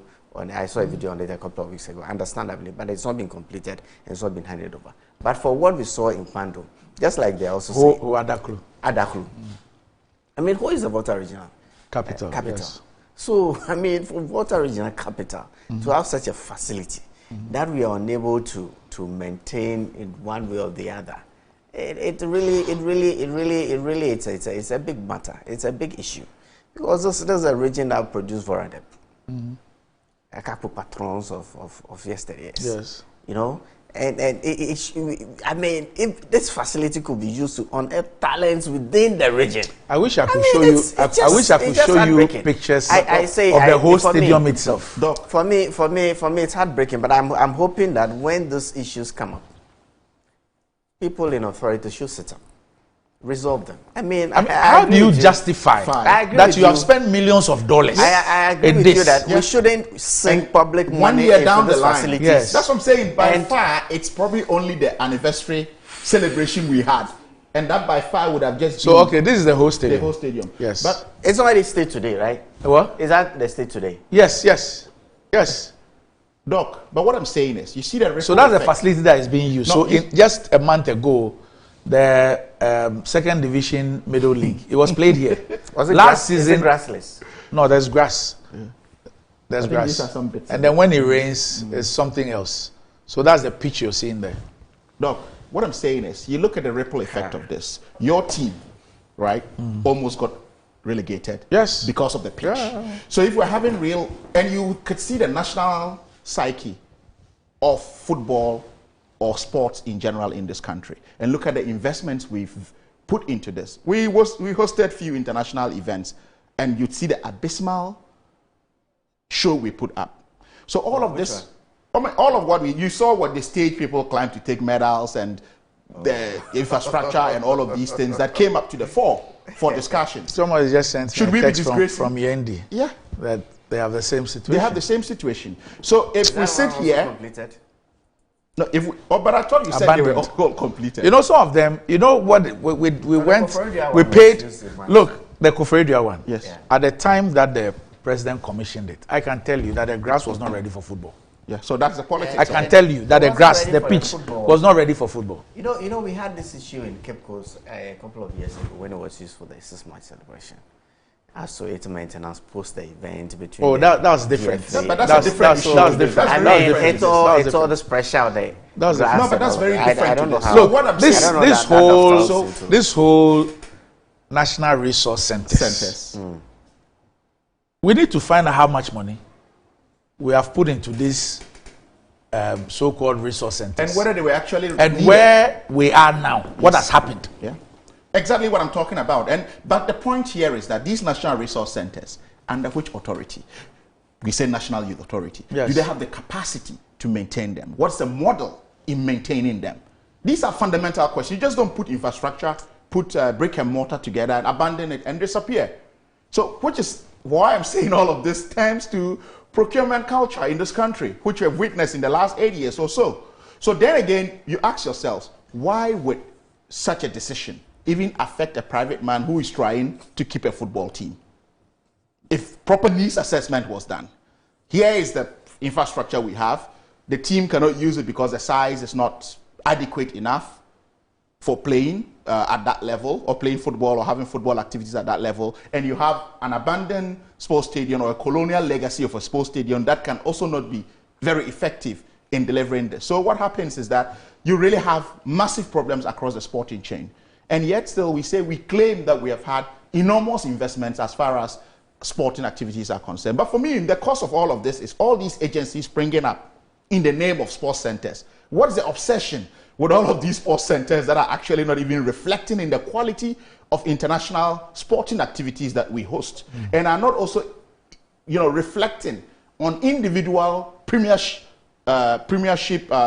matches and leagues that we run in the country, such that an independent business person would even suffer relegation because something has not been done right, or a particular basic infrastructure needed to be provided. But you realize that, Doc, all of this is reflecting even in the national team, because they are not putting up their best, and the people, this is reflecting as a burden, a psychological burden on individuals. As we speak today, right. now, are you aware that the Republic of Ghana doesn't have one stadium that can be classified as A class with respect to CAF? I'm not talking about FIFA. Yes. With respect to CAF.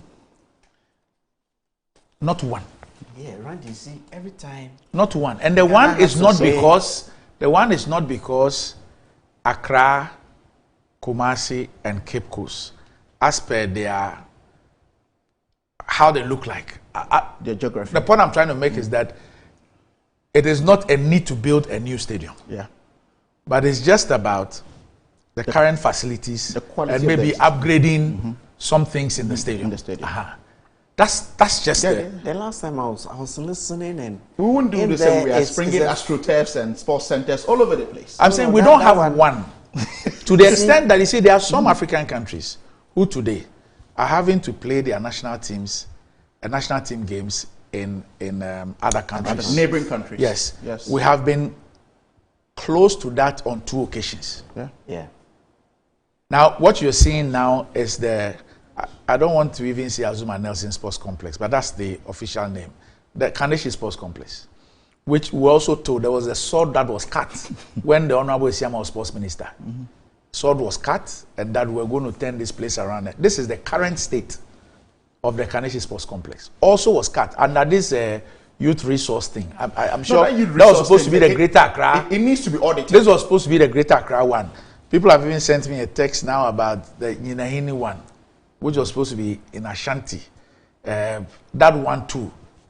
Now it needs to be, the National Youth Authority needs to be audited as far as these. And we have spent, these facilities we are concerned. We have paid monies, whether through mobilization or up to certain stages. We spend money. Alaji, do you support that the National Youth Authority should be audited and investigated? The projects. All of these projects, as far as these special projects are concerned. Sometimes when I have followed up on the venues and their qualification to be held, used for either World Cup qualifiers or CAF qualifiers, some of the amenities that is being required of us, sometimes is what? Hot water systems in the dressing rooms. I mean, state of the dressing rooms. I wonder, and I'm surprised, and I ask myself, what would it take for us to put that in place? Look, I live in the past, I'm not too sure, but in 2008, when I sat in Accra Sports Stadium, I felt very proud as a Ghanaian. I mean, it was, Accra Sports Stadium was refurbished, not a new one was built. Yes. Kumasi was refurbished, international. The first time I got into Tamale in 2008, I felt that, wow, Tamale changed the skyline of the whole of Tamale. And how we have you seen a stadium? Have you seen Aliu Mama? The stadium changes. Have you seen the Aliu Mama Stadium, the Tamale one? In fact, I came back to the extent that we couldn't play Premier League matches there. So RTU and Karela had to go and use an AstroTurf at Nalerugu And you see, sometimes the FA is even forced to bend the rules in order to have these clubs play some of them. Because you were to enforce the rules to the letter, you probably would not even get places to play. But that's reflecting our business. So we spent all that money to do the stadium. What happened? We built a Sipon from the scratch. As for the Jandu Park, forget it. I was going to. As a people, I think that our psyche, our maintenance culture, it's not just akin to our sports facilities, public vehicles. No, but this public 1 year. buildings. I think it's a whole thing. Look, when you go to when you go to the same, let's not sing this. Look, when you go to the same Ashanti region, there's a stadium at Brankesi. Yeah, that's a private one. And it's owned by Nations FC. And I know a lot about that stadium because that stadium was built when I was the executive chairman of then Kesben FC, which has become Midiama. Yeah. So I know a lot about that stadium. And so it's a private thing. You should see that stadium till today. The quality of it. Yes. And the maintenance. And it's a club. It's a club that uses it. Yes. Goldfields is just done the TNA park. It was an old park. They've done it for use by Midiama. Yeah. You should even check how much they spent. A CSR. On it, yes. I mean, we're also trying to do the Bando one and all that. Now, there must be something, basically, and you see, gentlemen, I'll try and do this. Just find out how much we have spent on what we call refurbishment. Phase 1, Phase 2, Phase Z, Phase Y. On Babayara and Accra Stadium. In the last 7 years or so. You'll be amazed as to how much money we have spent in a so-called refurbishment or rehabilitation of those existing facilities. And yet you'll be shocked. Yet none is attaining a class A cap status. Even B minus. Even B minus. You see, and so it looks like we are experts at just. I mean, Doc, we can't skip dissipating money. No, but we can't skip good maintenance culture for what is currently happening as far as these youth centers are concerned. Something ought to be done. They ought to be audited. Reports have to come out, and expenditure, because this is just 1 year down the line. This is not like 5 years or 10 years where a maintenance culture conversation could be brought into this. We can't skip good maintenance culture for this. No. Anyway, we'll be back shortly.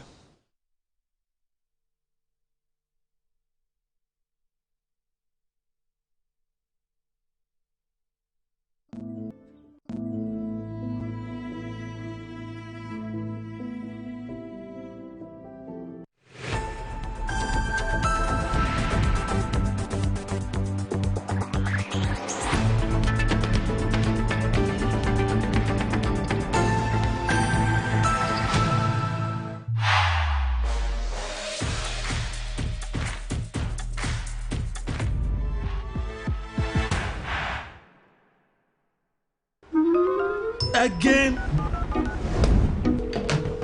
Hello, thank you for calling MTN. This is Jerry, Jolly J for short. How may I help? I'm not happy with you guys at all. You've been giving Bongo gifts all the time. Who is Bongo? Oh, Bongo, my friend. He purchased in my room. Oh. You've been giving free gifts, but I don't.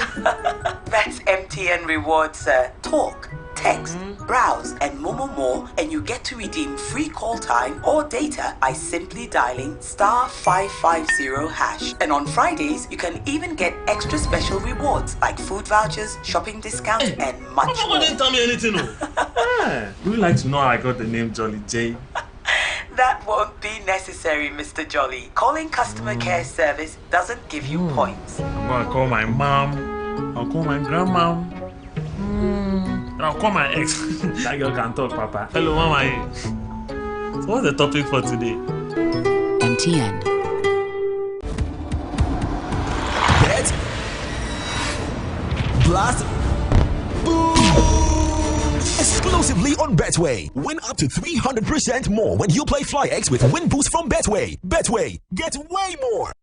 Are you looking to own a prime piece of litigation-free land where you can put up your dream family home or your ideal getaway retreat within a luxurious estate? Then look no further. Welcome to Rehoboth Hills, where your dream of hassle-free land ownership comes to life. Acquire land devoid of multiple purchases, litigation and land guard issues in a safe and secure gated community while enjoying the fabulous night view of Accra from the serene Ebri Mountains. Rehoboth Hills offers spacious plots that provide you with the ideal setting for your dream home and a valuable, safe investment for your future. The lands are located in the prime area of Ayarifa within our residential development Rehoboth Hills, overlooking the city of Accra and the Ebri Mountains. Our prices are very affordable and designed to fit your budget. We offer flexible payment terms, ensuring that you can invest in a valuable asset for the future. Contact us on 0244 764 499 or 0204 950 810 or visit our website at www.rehobothpropertiesgh.com. Rehoboth Properties, quality housing for all.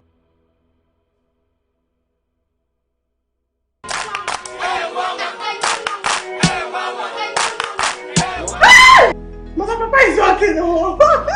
Bar Herbal Hospital. Specialists in every kind of bone disease. Bar Herbal Hospital. Hey baby, a sanya webia. Nanso, yare etimi sapa dumpemu yare. Spinal cord, swelling of the arms, arthritis, bone injury, swelling of the leg with reddish color around it, and so on. See, Bar Herbal Hospital has special ultra-modern machine for checking up the body. I have tried them and I got good results. Try Bar Herbal Hospital.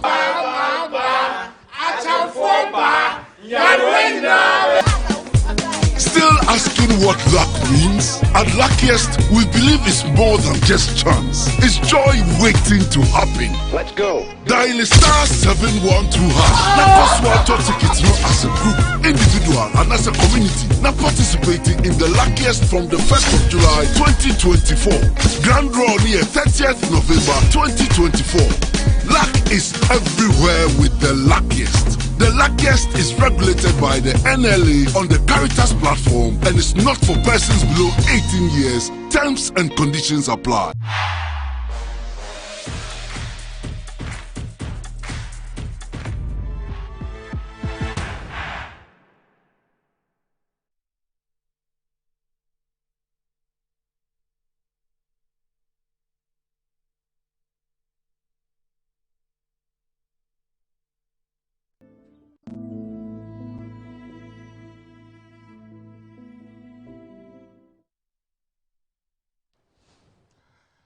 Well, it's quite depressing, but we should as well as taurine and guarana, which are known to boost your strength and energy as well as promote high performance and endurance. Blue Jeans energy drink has been tested and tried. It's indeed the best. Blue Jeans energy drink is for bold and active men and women. So go and grab a cold can and power your day. It's in shops nationwide, and you can reach Budget Cash and Carry Limited on 0208 128 190 or 055 001 0000. Right. Something happened in Parliament yesterday. And if my producer is ready, let us just watch the visuals of what happened, and then we'll get to the details of it. The Ghanaian Times says Speaker sacks Seshiyu also MP from Parliament, and the MP is also granted an interview on the incident. However, that incident also made some interesting thing about putting a cap on Supreme Court judges. But let's look at what transpired. We can look at this incident plus the issue that really brought this up. Clearly stated that he is constitutionally injuncted to do what he has done, and so it's now for you to also look at.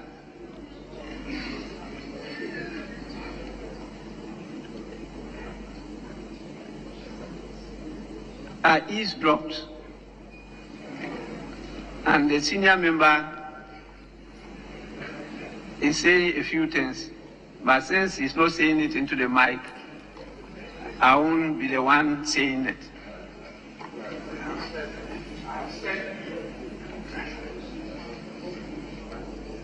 Honorable member, you want to speak? If you want, I will grant you the opportunity. Yes. Mr. Speaker, with all due respect to your chair, these preliminary remarks you are making are prejudicial, and I believe that as representing the good people of Serbia also, it doesn't lie in your mouth to remind us of the things that you said. Thank you. This is a completely rude remark, and I can send you out of the house now. It lies in my authority to do so. You represent the good people of Sefiwiaso. I represent the whole country. Please, Marshal, take him out of the house. Marshal, take him out of the house. I will not entertain such disrespect. It lies in my mouth.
We saw what happened in the chamber today where the speaker asked the marshals to walk you out of parliament. Tell us, what exactly is your side of the story?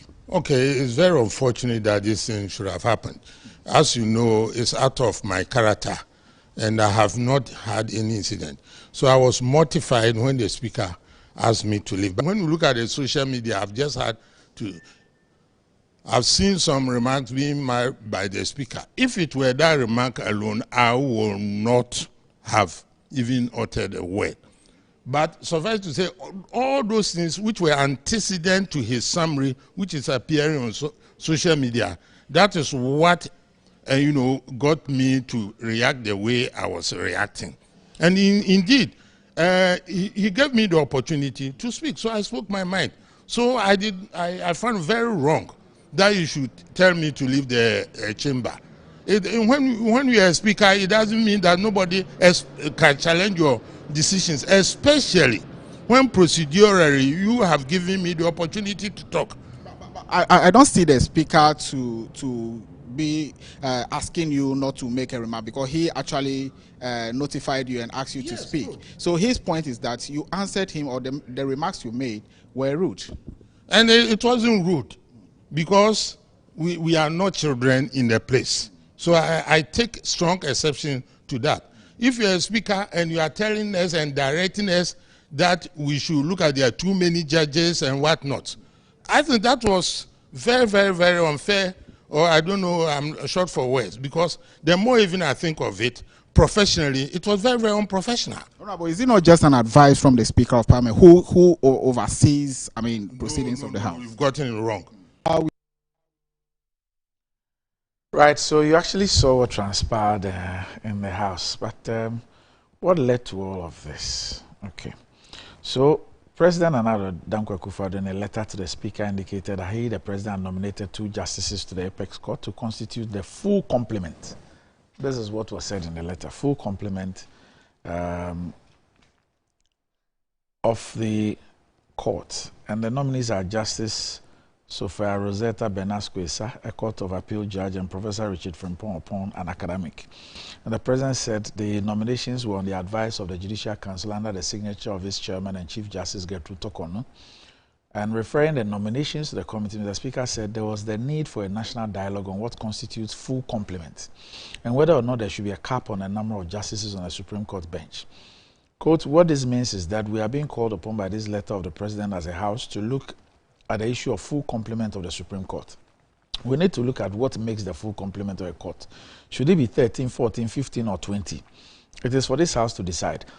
And I'm urging you to look at this issue during the constitutional reforms or to pass a legislation to give an upper limit of how many people we can have at the Supreme Court for a country of 33 million people. But Dr. Efie was of the view that the Speaker's recommendations were prejudicial. And he said, Mr. Speaker, these pronouncements you're making are prejudicial, and as representative of the people of Seshuri, I believe that it doesn't lie in your mouth to remind us of the things that you have said. And describing the remarks of Dr. Efie as completely rude, the Speaker has a marshal to take him out of the House. It says this is completely rude, a completely rude remark. You represent the people of Seshuri, I also represent the people of Ghana. I can send you out of the House. It lies within my authority to do so. Marshal, take him out of the House. I will not entertain such disrespectful comments. Now, the Majority Chief Whip and MP from Soman Frank are not on prayer, however, rendered an unqualified apology on behalf of the MP who walked out of the House as instructed by the Speaker. Former MP. Randy, have you ever witnessed something like this? I have. Oh, okay. I have in my time. The Speaker asking an MP have. to go out? I Okay. have. But you see, in Parliament, we say Parliament is a master of its own rules. In Parliament, a lot of, should I say... So this was Speaker Okwe? Okwe, yeah. Okay. A lot of communication happens because it is not through the mic or the audio system within the chamber. It is not recorded in the Hansard. But you see MPs making gestures. No, explain what you just said. There's an official record of proceedings in Parliament. And that is speaking through the mic. Anything you say through the mic will be recorded. Even if it's a cry, even if it's a shout, it will be recorded. And that's official record. Beyond that, you see MPs making remarks across the aisle. Sometimes they shout across or they make gestures and all of that. It's all part of parliamentary processes. And sometimes, I mean, you need to heckle somebody, person is on the floor, and it's very much accepted until it becomes unruly. In this case, you see, sometimes I am not too sure what the current standing or this situation is with the Speaker of Parliament. But you see, the Speaker of Parliament is not a member of Parliament. The Speaker of Parliament is there to oversee or to ensure that the rules that the MPs have agreed to govern the proceedings of Parliament are adhered to. The Speaker is there to ensure that the standing orders are adhered to. Simplicity. In many times, the Speaker should not even have opinions on what is happening on the floor. His is to superintend and ensure that MPs are playing within the confines of the framework. Is he also not supposed to guide? To guide. And to guide, it depends on the extent, but the opinion of the Speaker should be, you know, MPs are elected members of Parliament who represent constituencies, right? The Speaker is not. Are you suggesting that a Speaker cannot express an opinion on a matter? It depends on the extent. That's what I want to say. A lot of times, I mean, when it comes to when there are issues, the Speaker interprets the standing orders or the Constitution, and by so doing, it's an expression of their opinion on what the standing orders are saying relative to specific instances, and that's okay. In this particular case, it is not the first time a Speaker has asked the Marshal to remove a member of Parliament. I witnessed it. And the Speaker Okwe, I recollect probably it's not necessary to mention the MP's name.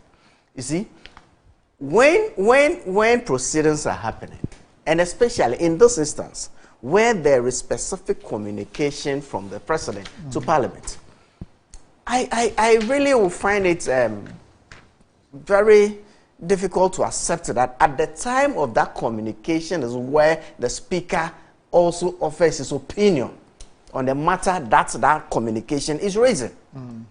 As a Ghanaian, I am sure that we are all entitled to advocate one issue or the other. The issue of capping the number of Supreme Court it's been dealt with in so many forests, and people have diverse opinions, and sometimes it even depends on which side of governance you are at a particular point in time. What does the Constitution say? Minimum of 9. That's not put on our Parliament. A couple of days ago, I read something from the Chief Justice or from the Judicial Council, saying, referring to the amount of outstanding work given the number of Supreme Court judges they have. And why, as a nation, we are growing. The number of cases that the Supreme Court will have to attend to is growing by leap and bounds over time. And so if there is a need, and especially in this instance, when the Judicial Council itself had come out and said, look, given the level of work to be able to push this through, to be able to have judgments, and justice delayed is justice denied. Why don't we operationalize that, ensure that these cases are attended to? So what the Honorable Member of Parliament sought to do was to remind the Speaker. You see, the Speaker is unique. He's unique in the case that, look, in fact, at the time of the 7th Parliament, he was the longest serving Member of Parliament. So he was the father of the House. And so he himself is a repository of parliamentary proceedings and all of that. And so when he sits in the chair, the expectation of him is very, very high. You see, by anybody who is privileged enough to go through that institution, like myself, we hold him very high esteem. To the extent that he gave the honorable member the floor to advocate what he is dropped though, you see, and it's very normal in Parliament for people to retort at something another member is saying, or even the Speaker. It's very normal. But Alaji, what really did the Speaker say? Yeah. For which reason the member will tell the Speaker that it doesn't lie in your mouth? You see, this is what the Speaker is quoted as saying. The position is that just hold on. The clip or whatever is giving us from a point in time. Yes. What the Speaker was saying. Yes. But you see, the Speaker is expressing an opinion on the communication that the President has said to let's hear Parliament. what he said. Now, see, says referring the nominations to the Speaker, to the committee, sorry, the Speaker said there was the need for a national dialogue on what constitutes full complement, in quotes. And he says, and whether or not there should be a cap on the number of justices on the Supreme Court. Quote, what this means is that we are being called upon by this letter of the President as a House to look at the issue of full complement of the Supreme Court. We need to look at what makes the full complement of the court. Should it be 13, 14, 15, or 20? It is for this House to decide. And I'm urging you to look at this issue during the constitutional reforms, or to pass a legislation to give an upper limit of how many people we can have at the Supreme Court for a country of 33 million people. How does this become, first of all, the member says they're prejudicial. He says, Mr. Speaker, these pronouncements you are making are prejudicial. And as representative of the people of Sefiri, so I believe that it doesn't lie in your mouth to remind us of the things that you have said. Randy, the Speaker of Parliament, Right Honorable Alban Kingsford Sumanu Bagbe, has every right to make such calls. But should it be at a point where the President, in fact, when you go to Parliament, one of the first things you do after prayer is to address communication coming from the President. It's because it's so crucial to the institution. He could have made this call at any other forum, but to a direct reference to the communication from the President at the point where he was referring the matter to a committee.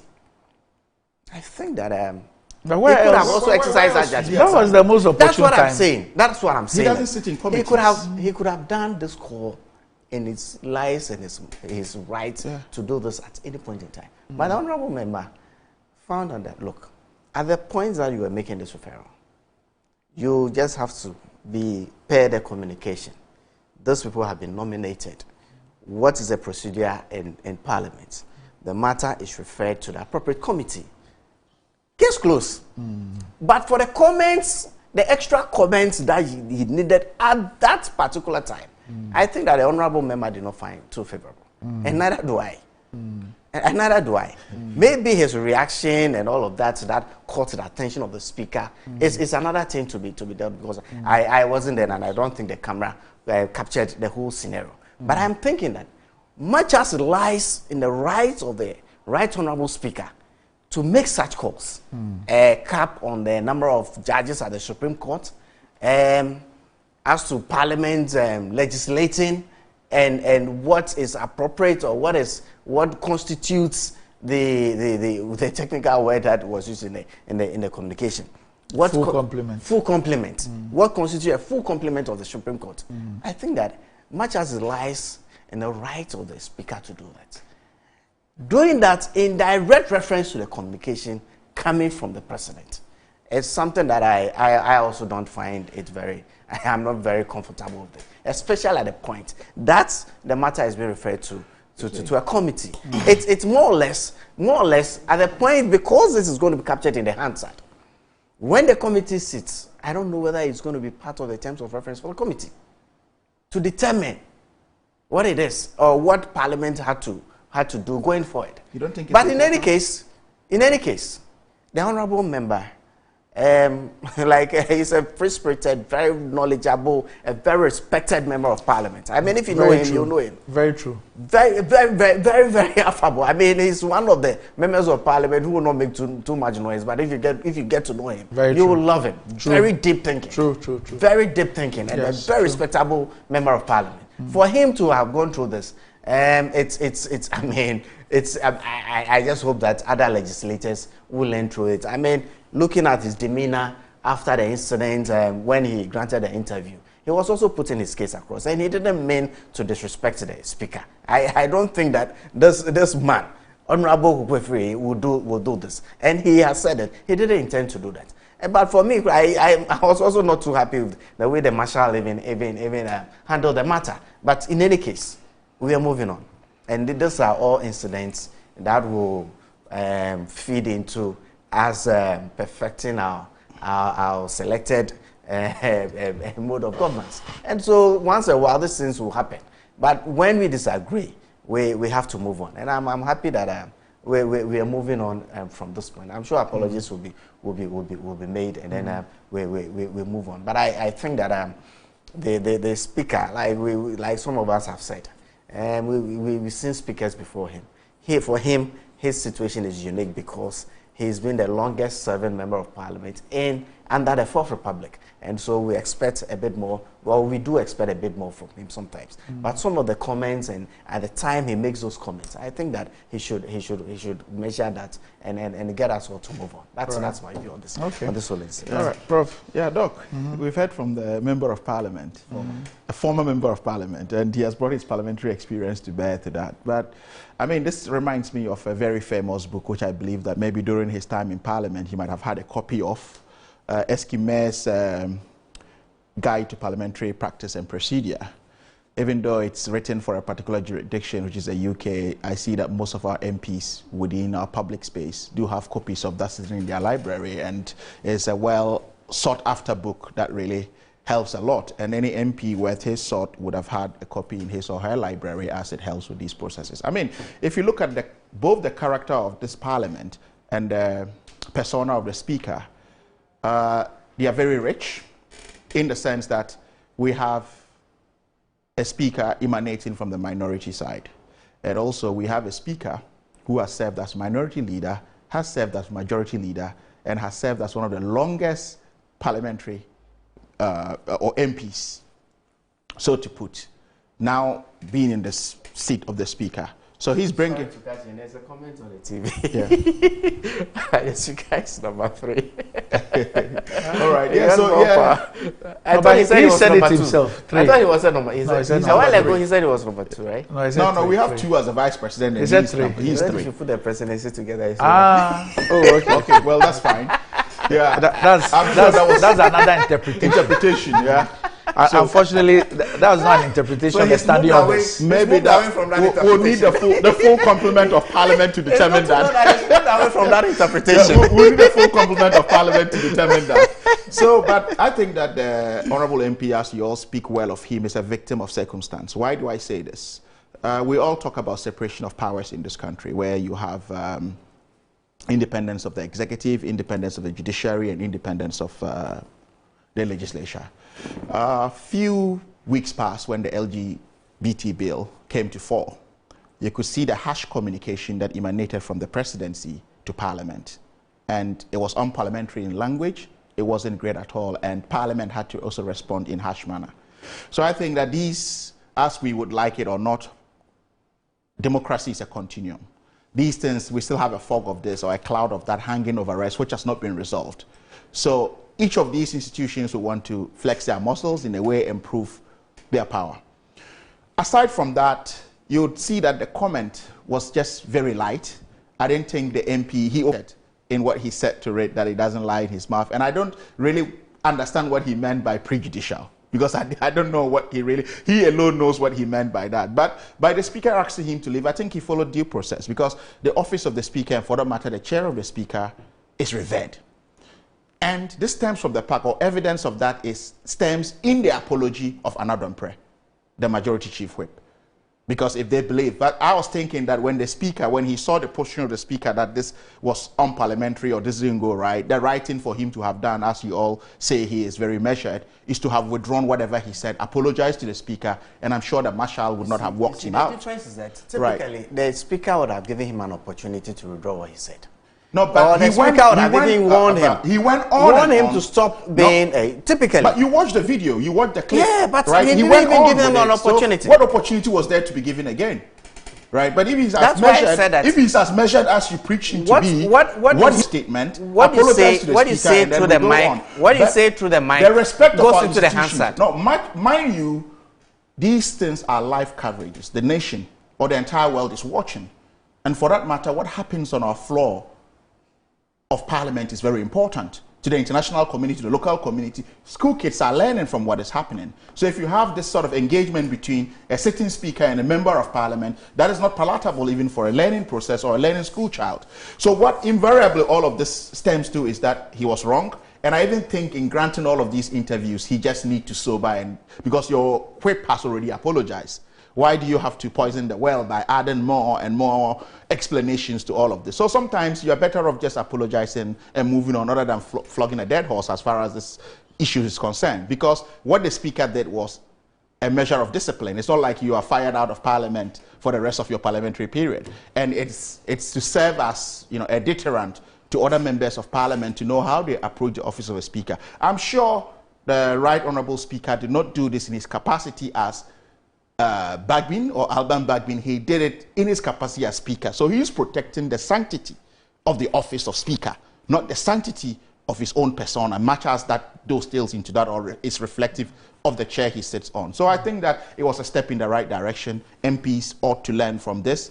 And also the presidency ought to learn from this when it communicates or have engagement with other arms of government and know that they also have a responsibility, they have powers, and they can flex muscles. So, I mean, you talk about how people talk, or because you said the information was coming from the presidency. When it came to the issues of the LGBT bill, the presidency was very rogue in its language. And that must be, you know, a signal must be sent to the presidency that you don't communicate anyhow to a separate arm of government and go away with it. And I think this is a good opportunity for the Speaker to really do that. And I thought that was really very apt of him. So it's really unfortunate, as I said, the MP might be a victim of circumstance, but as I said, the full complement of the Supreme Court is still to be determined, and he's referring to a committee and offering guidance. But in any case, if you look at all of these issues of adding more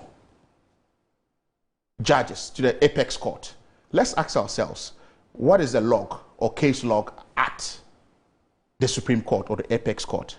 What's the ratio of allocation to these judges that we can deem as burdensome, that demands that we ought to have? So if we have clear communications as this, I think that we'll not be having this back and forth as to whether we really need a particular cap or not. But to come out from a vacuum and say, without offering the statistics to back this claim, it becomes very difficult for the people to even accept this, let alone Parliament. And Parliament is a house of the people. Our constitution is 30 years or so. If we had capped... No, I'm not calling for a cap. I'm just saying, I mean, given to what the framers of the constitution were probably thinking at the time, if we had capped the number of Supreme Court judges at a specific number, given the situation in 1992 and the situation in 2004, I'm sure that... I don't think the Speaker is calling for a cap. Oh, but they're calling for a range. That's what they are calling for a determination of the full complement. But I mean, you can look at other jurisdictions that I don't think has much to do with population. You can have jurisdictions that have 100+ population or 3 times ours, and the number of Supreme Court judges they have. When you look at the... So I don't think that really plays a role. Elsewhere. But for me personally, I think that the Speaker in expressing an opinion... I missed it. No, that's nothing wrong with that. I missed it, but apparently you had said that the Speaker was not elected. Because I see a lot of...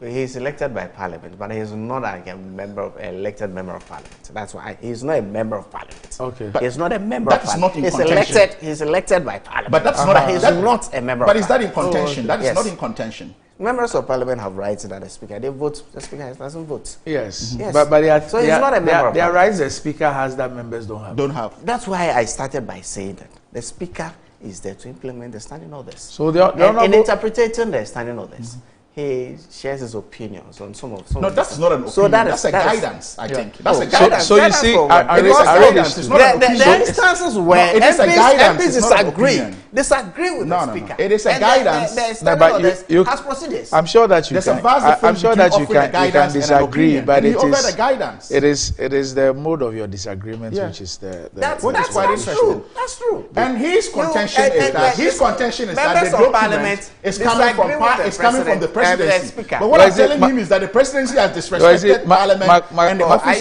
by desisting that they should terminate communication of the bill. The Speaker is doing this because of that. I'm not saying that's what it is, but I'm saying there's a precedent. Putting the two together. No, but I'm saying there's a precedent. So Mark Ojokwa from the state says a Speaker of Parliament can express, to clarify points, provide guidance, or remind members of parliamentary rules.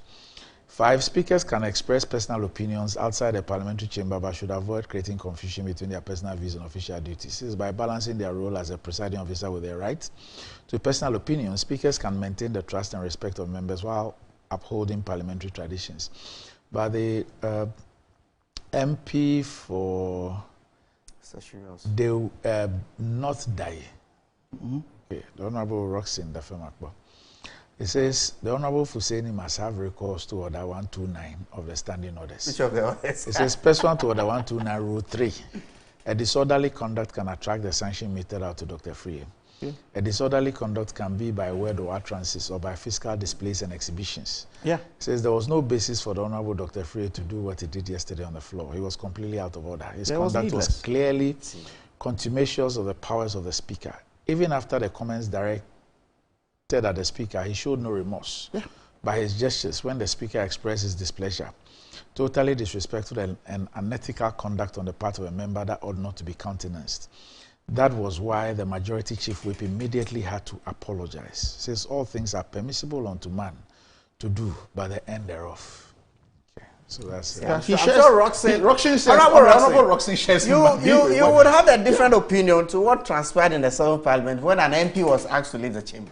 He will have a different opinion. No, but you see, my point is he will have an opinion when an MP was removed from the chamber. I was present. What I'm telling Elijah is that his concern is that the communication came from the presidency, so ought to be treated in a very different manner. That is what Parliament does. That is what Parliament does. But if the presidency does not conduct itself well, it will be treated in the way it deserves. It is the first thing that is done every day in Parliament. Communication from the by telling them to cease transmission of a bill that emanated from an independent house or an independent arm of government to the presidency. Okay. So the presidency ought to learn and come with very decent language when he's speaking to different arms of government. There was nothing untoward about the language sent by the president. The president was exercising his constitutional rights by paneling, appointing people to the Supreme Court. The president was just doing his constitutional rights. Number one, you made mention of growth in population. I am giving an example that there are other jurisdictions on this globe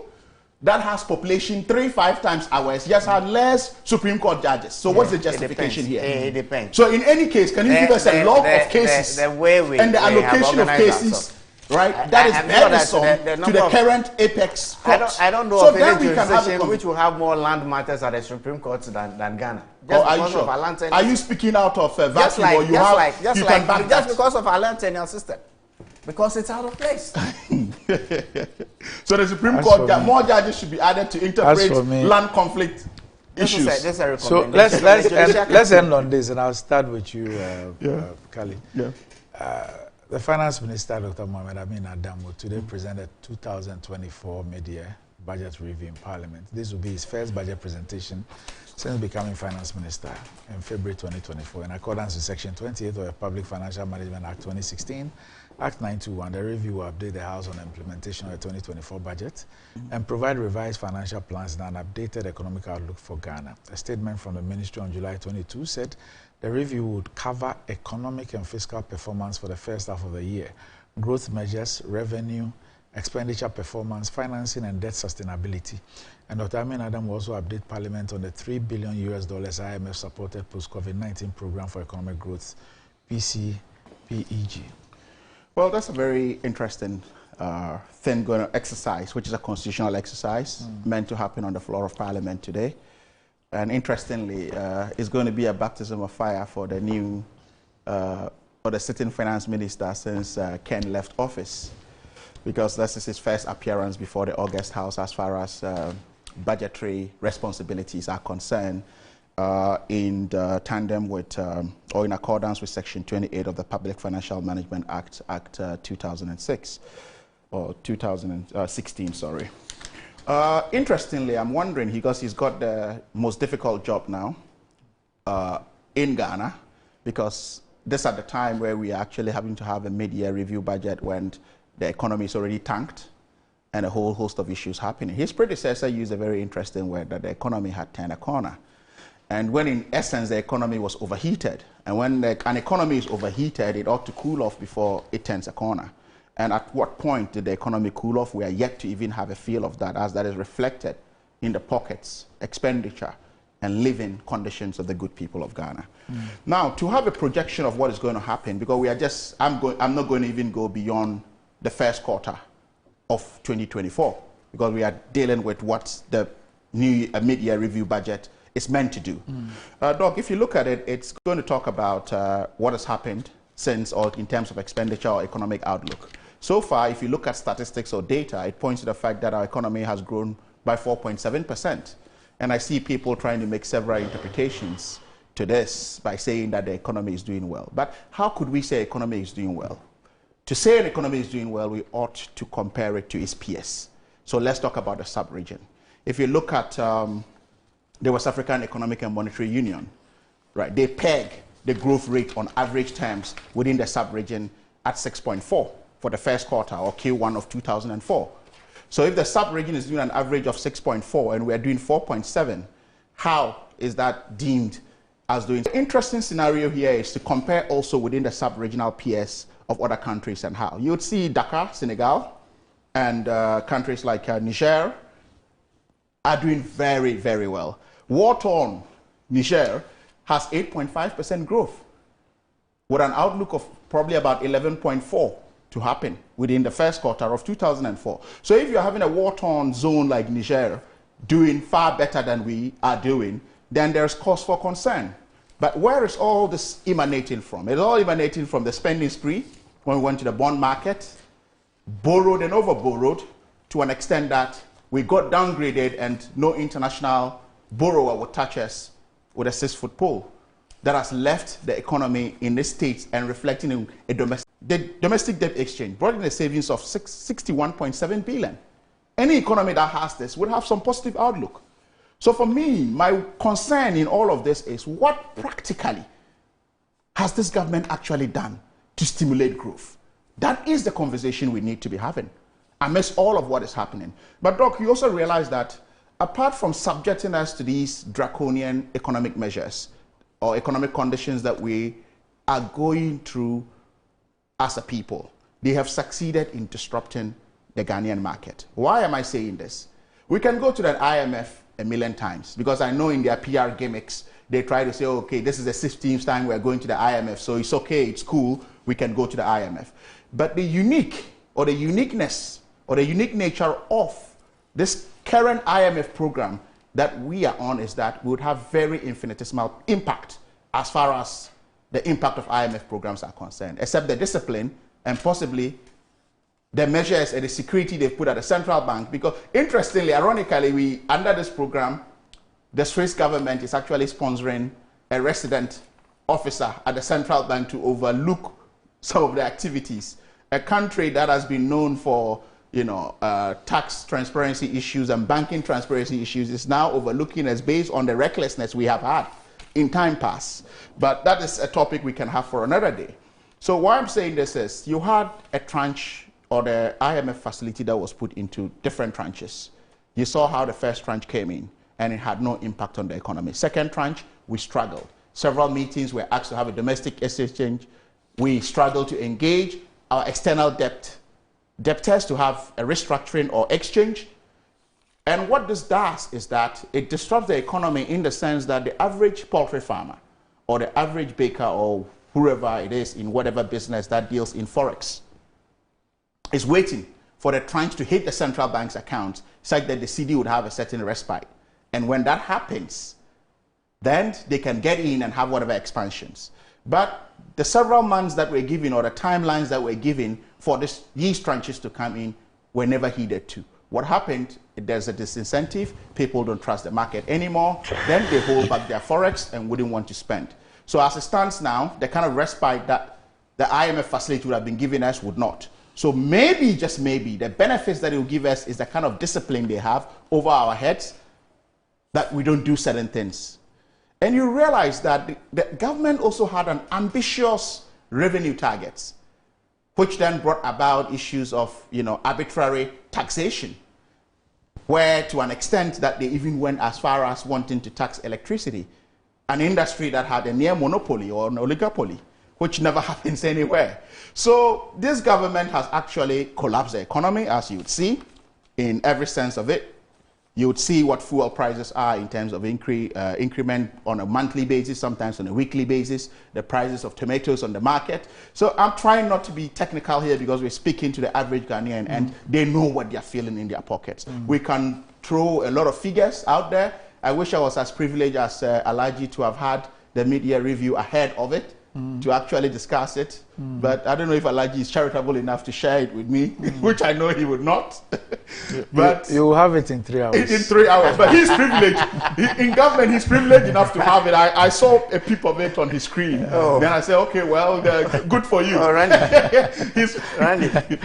Yes, well, I now speak for the government on the economy, so it's also a privilege. No, explain that again. I speak on the economy for the government. So for government? For government. Yes, so you are now government spokesperson on the economy. It's I mean, your first. Yeah.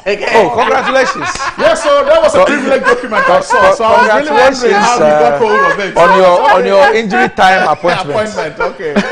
So it's all well and good. Yeah, so I understand now why he has an exclusive so where is your office? Document the Ministry of Finance is yet to see. Let's move on. Yeah, so yes. But look, the interesting thing about all of this is the government running scared when it comes to issues of the economy and as far as the Dr. Bawumia factor is concerned. Because, I mean, we all remember how the posturing of their campaign when Nana Addo said that he is not versed in economic issues, so economic issues are going to be dealt by Dr. Mahamudu Bawumia. So everything in this economy is Dr. Mahamudu Bawumia. And I don't know why they are running away from it. More so when he was a platform at the Central University College was created for him. During his opposition era, for him to pontificate on the economy, provide every solution under the sun that he had. Yet he was given a mandate and we had to go to the IMF in very critical conditions. Not in any other condition that probably the 15 times that we have been as a country. So it tells you that there is an element of disingenuity when it comes to issues of the economy and how but I've said that this government has always run itself by PR. And when the PR fails, it becomes very difficult. So as Dr. Mahamudu Bawumia himself said that if the interest rates will expose you if the fundamentals are weak. And that's exactly what is happening, because not in the history of this country have we had a central bank posting losses amidst an IMF program, a domestic debt exchange program, banking restructuring, which has cost the taxpayer a lot of money. Doc, one significant thing that happened under this government, again, that is worth mentioning, is even touching pension bonds. In any investment climate, pension bonds or pensions are seen as blue chip investments. And by blue chip, they are the safest of investments. But today, what do we see? People who run away from them because you had to bring a whole Chief Justice, retired Chief Justice, out of retirement to pick it in the name of these hardships that you are subjecting pensioners to. Because nobody ever touches pension money.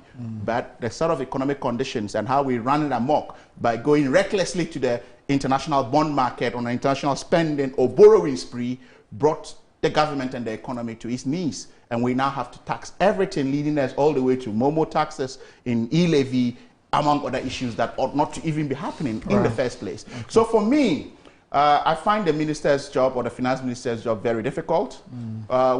No, Abbas is privileged. Alhaji Fuseni has the privilege of having the document already before it's even presented to Parliament. But we would wait to have the second privilege to have it when it's being read so we can dissect it. But I'm not seeing any great that is coming out of it, given the current circumstance, the government wage bill, the debt services that we'll be making, and the performance or growth, which you compare to neighboring countries or war-torn Niger, and what countries like Senegal, Sierra Leone, and the likes are all doing far better than us. And the average growth rate within a sub-region, which is 6.4, and we are doing 4.7, I think that is not really a great thing. Alhaji spokesperson. Yeah. Randy. Yes. It's a great day today. Hey. Yeah, it's really a great day for us. You not because you don't use your privilege document. We're looking forward to the minister going to Parliament. But even before I come to that, Prof referred to our economy as a collapsed economy. But he also said that the economy had grown by 4.7% in the first quarter of 2024. So how a collapsed economy grows at 4.7, I'm struggling to reconcile. Given that he sees 4.7 as a collapsed economy, then the economy that we inherited was not just collapsed, but was probably dead. That's the economy we inherited, because it was growing at nowhere near 4.7. That's what we are getting today. Given all the headwinds that we have had to deal with since 2017, the minister is going to Parliament today to meet one of the requirements. 4.7. That's a what? Growth for first quarter of 2024, and it's the highest since maybe Q2 2022. Okay. Yeah. Okay. So it's for a quarter. Yes, for a quarter. Okay. But those are, the accumulation of the quarters make the growth rate for the year. Amidst a debt exchange program and an IMF program. Oh, Prof, I was here. Okay. I was there when we were talking. Okay. yes, please go on. Let's make that. I was there when we were talking. Look, we have all considered to the fact that there's been a lot of challenges, particularly post-COVID. If you look at the performance of this economy from 2017 through 2019, we were on the right path. We're growing by an average of about 7% per annum. Then COVID hit. When COVID hit, we had to struggle everywhere to ensure that we kept our people safe. It meant that our expenditures were up. Meanwhile, our revenues were down. You recollect that for a whole year, virtually the whole public sector did not work, but no salaries were cut. Government still had to incur all those expenses. Today, the minister is going to Parliament to do, and I expect that he will mention certain specific things. It's the second year since our engagement at the fund. I will expect that he will give us an update as to where we are. We know that we've gotten a third tranche. Meanwhile, the IMF were here last month to do their second review. And I'm hoping that he's going to give us an update on where we are. We've gone through some very challenging times, particularly with restructuring our debts. And you see, those are legacy issues that it will take a very decisive government to take decisions on. Look, the debts that we keep referring to, it is not just the debt or money borrowed by the New Patriotic Party. It is debt of Ghana which has accumulated over time from independence to date. That's where we are. But it takes a very decisive government to take steps like we have done. Look, this whole issue of the debt restructuring, they are painful things that nobody would have wanted us to go. But we appeal to the conscience of Ghanaians that it has gotten to a point. Look, if at the rate that we are going, we did nothing, by 2028, our debt to GDP will be 109%. But today, we've been able to go through this very challenging processes such that we are targeting and we are still on the path of getting debt to GDP to the target of about 55% in 2028, and that's what we are working at. Our engagement of our external bilateral creditors, our Eurobond holders, and all of that, it's been a very painful, but it took a lot of decision, a decisive government to be able to go through this process. My prof here is mentioning things like the banking sector reforms that we had undertaken from 2018 or so. See, this whole problem of the banking sector came up back in 2015 when there was a review of the assets of the banks. What did the NDC do? Nothing. They watched on. At the time we came into power and at the time that the decision was taken, banks had taken deposits that when Ghanaians go back to take their deposit, they were unable to meet it. Example?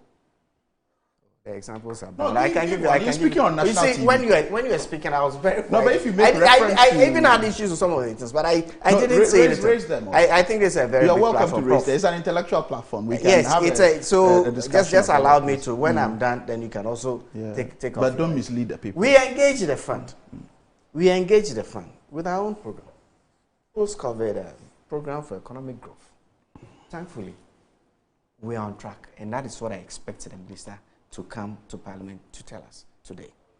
The minister is going to come to Parliament today to tell us how we have performed on our revenue projections. He's going to give us an update on how we have done on our expenditure projections.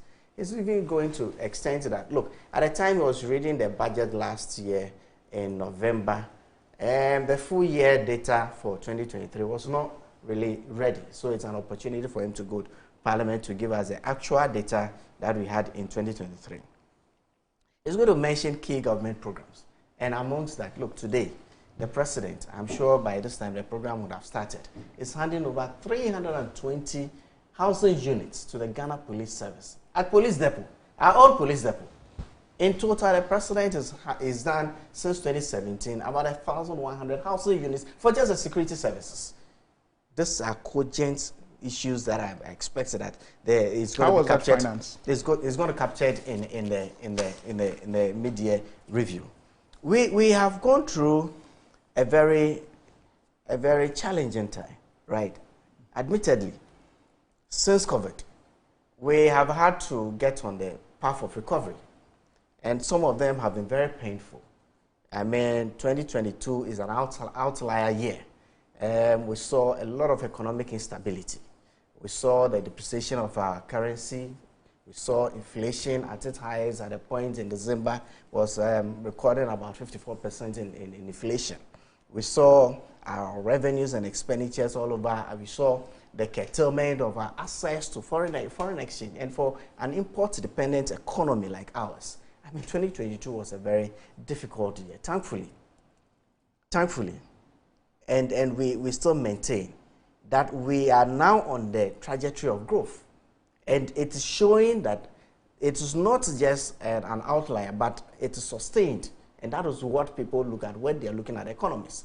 We pray that we are able to sustain it much further. And for an economy to record 4.7% in one quarter, and then for my friend here to refer to it as a collapsed economy. I don't know what his reference would be but to the economy. Compared it to other peers, economy that Water Niger. Yes, you see, then again within the sub-region. Then again is a problem on the pockets of people. Then again is a problem a wobbling of your, CD. Then again right. is a your, central bank your, posting losses. Then you can go on. Prof, you can go on. Yeah.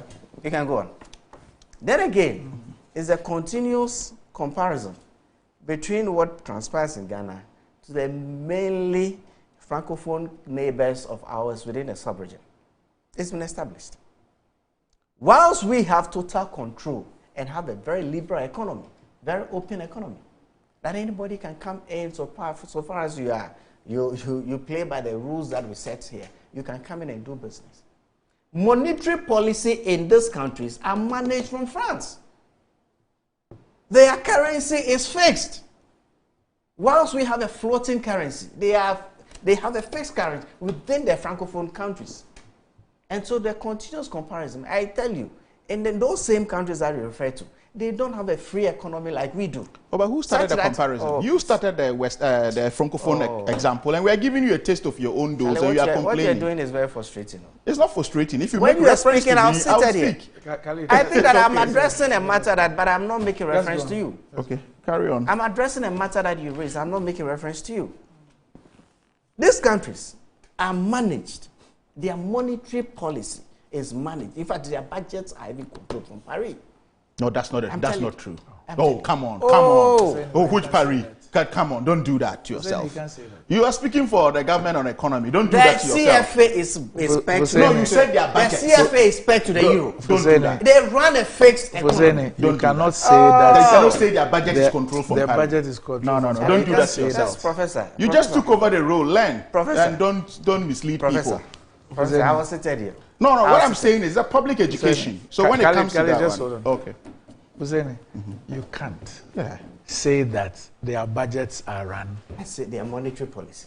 No, you said that first. Then you moved on to say that their budgets. But in any case, Hussein, this francophone thing. You agree. This francophone thing. You agree that. Are the performance of the francophone countries, are they the same? The francophone countries in West Africa, are the economic performance the same? Of course they are. Even the resources are very No, I'm asking, are the economic performance, is it the same? It's not the same. Why? And it cannot be the same. Why is it not the same? Because the resources available in every coast are not same. Yeah, so why then do we want to use this thing of monetary policy? We keep telling you that. We keep telling you. Yes. Even the size of the economy matters. Yes. An economy like ours. Yes. With a population of about 33 million. Yes. Right? That's like probably a state within Nigeria. Mm-hmm. If you look at Greater Lagos, it's probably the size of Ghana. Yes. Just Lagos. Yes. So even the size of the economy matters to the extent that your market power matters within the sub-region. We are on our own. We are on our own when it comes to our monetary policy, when it comes to our fiscal policy. So didn't Nana Akufo-Addo. Nigeria is not doing well. So didn't Nana Akufo-Addo and Dr. Bawumia know all this when they were comparing us to Cote d'Ivoire? Didn't they know all this? When they said then was right. Yes. What they are saying today is right. At what point? They were comparing our economy to Cote d'Ivoire. Today, when somebody says the same thing, hold on. Today, Khalid says the same thing that Dr. Bawumia and Nana Akufo-Addo said. You said no. He shouldn't do that. He shouldn't make that comparison. I am explaining how our economy or the management sort of is different from what happens in the company. Was that not the situation when they were comparing? At that time, was the monetary policy? You could compare on very different levels. We could compare ourselves to Cote d'Ivoire because look, they are the biggest exporter of cocoa. No, all I'm saying is that at the point we were ahead of them. At every time, when they were comparing, their pet country that they used to compare was Cote d'Ivoire. Today, Khalid sits here and he does the same comparison. And you say that I mentioned it. He said Niger. No, I said Cote d'Ivoire, Niger, and Dakar, Senegal. So okay, so are you suggesting that he can use Niger but he cannot use Cote d'Ivoire? No, I have not said so. I have not said so. I have not said so. All right. I have not said go. so. Okay, I keep saying that. Look, that we are on our own. A population of 33 million. That's what we have to deal with. We have in our hands our own fiscal policy, our own monetary policy, and we determine how open our system is. I tell you what, these same countries that you are mentioning, they are not as open. You cannot go to Burkina to do something like this. We do here. Like the situation of our currency. There are very few countries in this world where you can go and meet people on the street who are But was that imposed? Was that imposed on us? That determines. I mean, that's been the policy. What we do? I'm saying, was it imposed on us? That has been our policy. What do you mean by our policy? To decide that we are going to put out a floating currency. No, when you say that is our policy, what do you mean? That we have decided that there is a provision that says that no government can change it. We have decided that in managing our economy, one of the things we look out for is the rate of inflation. I mean, we are an inflation targeting economy. That's a so why are we using that when we were speaking about how stable our currency is, how our currency is the best performing currency? Had we changed the floating nature of our currency when we're making those comparisons? I can tell you that our currency is performing much better than it did last year, and that's showing. And we have because we have changed the floating. No, we haven't. So what is the point you're making, Alaji? We haven't. But you see, our currency today is still depreciating, but it's performing much better than it did last year, and we are saying that our economy. Given the sustenance of some of these indicators, falling inflation, a relatively stable currency, economic growth taking up, we believe that the economy is turned the corner. That's what our opponents don't want to hear. But this is sustained. And once it's sustained, it's an indication. And going into an election like what we have, I believe that the minister is going to come to Parliament. I mean, go through all the things that I've mentioned. He's going to mention key government projects that are going for it for the rest of the year. I mean, this year we don't have to do a full-fledged budget like other years because it's an election year. The next government will have the opportunity to do that by March next year. So it's going to be a good day. Will you remove the COVID levy? There are no new taxes that I can tell you. No, I asked a specific question. Will you remove the COVID levy? I won't preempt what the minister is going to say. So let's just hold out. Let's listen to the minister when he comes to Parliament. I'm sure he's a guy who is going to give us what the state is and going forward, what the plans are for the year. But I believe that given the sustained nature of some of these indicators, we have turned the corner, and come by the next couple of months, the economy is going to be in a much better situation. Look, last week we sat here. The president had gone to this SME fund of 8.2 billion cedis.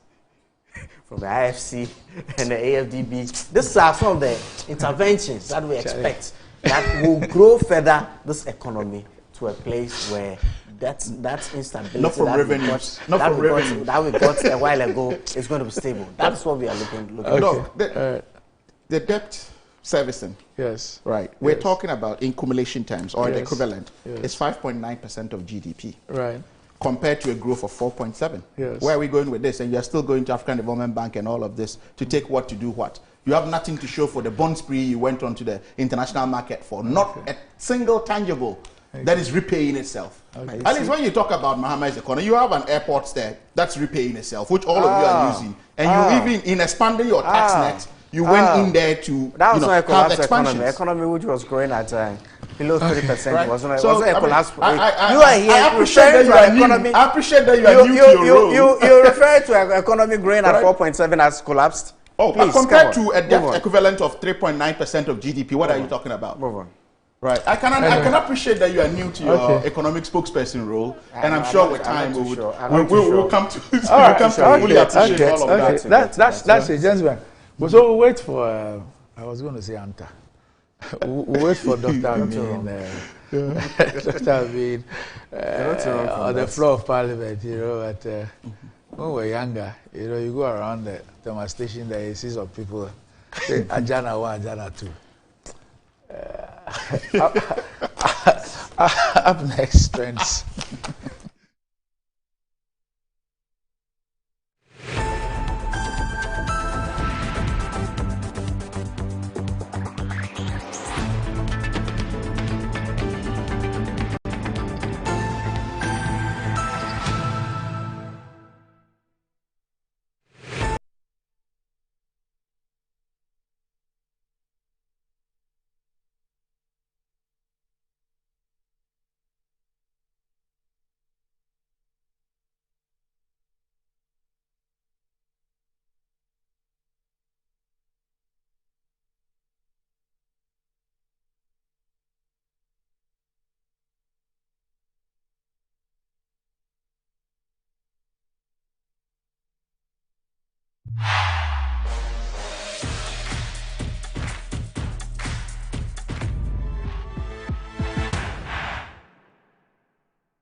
again.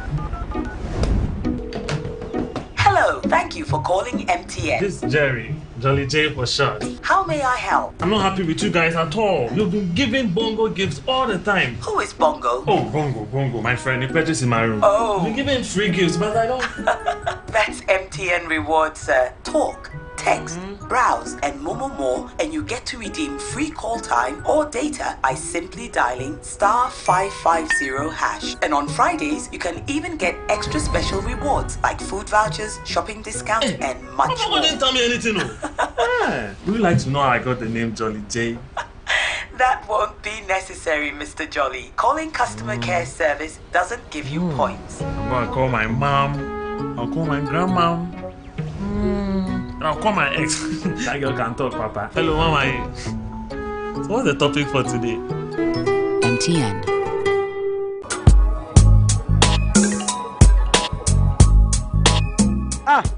Customer. I don't know who to say. Malaria been actually on my number still. One of them give us. Give us a solid. Yeah, sorry. What rest of so give us here and don't come down. But you good answer. But tomato give us the and some down. Give us about me, sir. Paper try the and some down.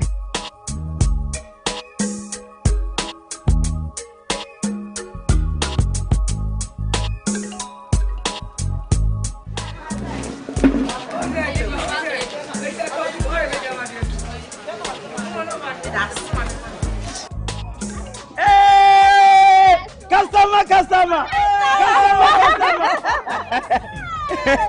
Give us that now. Onuya kayo oba wa fa num de o ma no banu fu num akwada wa ni fie dumie no ono nso num. Yes. *712. Picture this. Come in Greece. Yeah, and now you were back in Greece. To say why you fit a millionaire. Yes, the luckiest at Roma. To say about from Massa Echeman. Yeah. Now check this. Sister Abna, aka Kobe Hima. The luckiest at Roma. Queen B. Yeah. Boss lady back up there. Hold on to your seats, folks. Such anyway, it'll be you smooth. Where you enter your friend will upgrade. Luckiest Adaroma.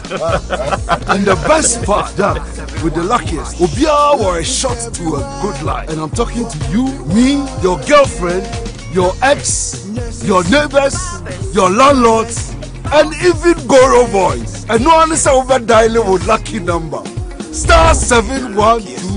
Now the Coswato ticket to win in the community draw or the grand draw on the 30th of November 2024. The luckiest is regulated by the NLA on the Caritas platform, not for persons below 18 years. T&Cs apply.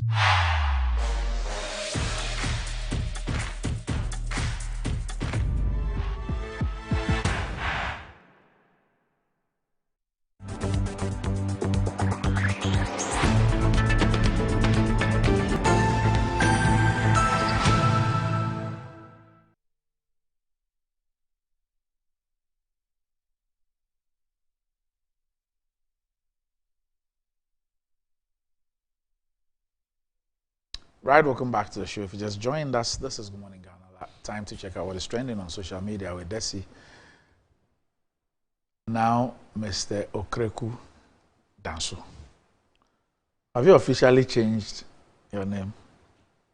Oh. Or you still will maintain the Desi the Star Boy? Desi the Star Boy. That will be the official.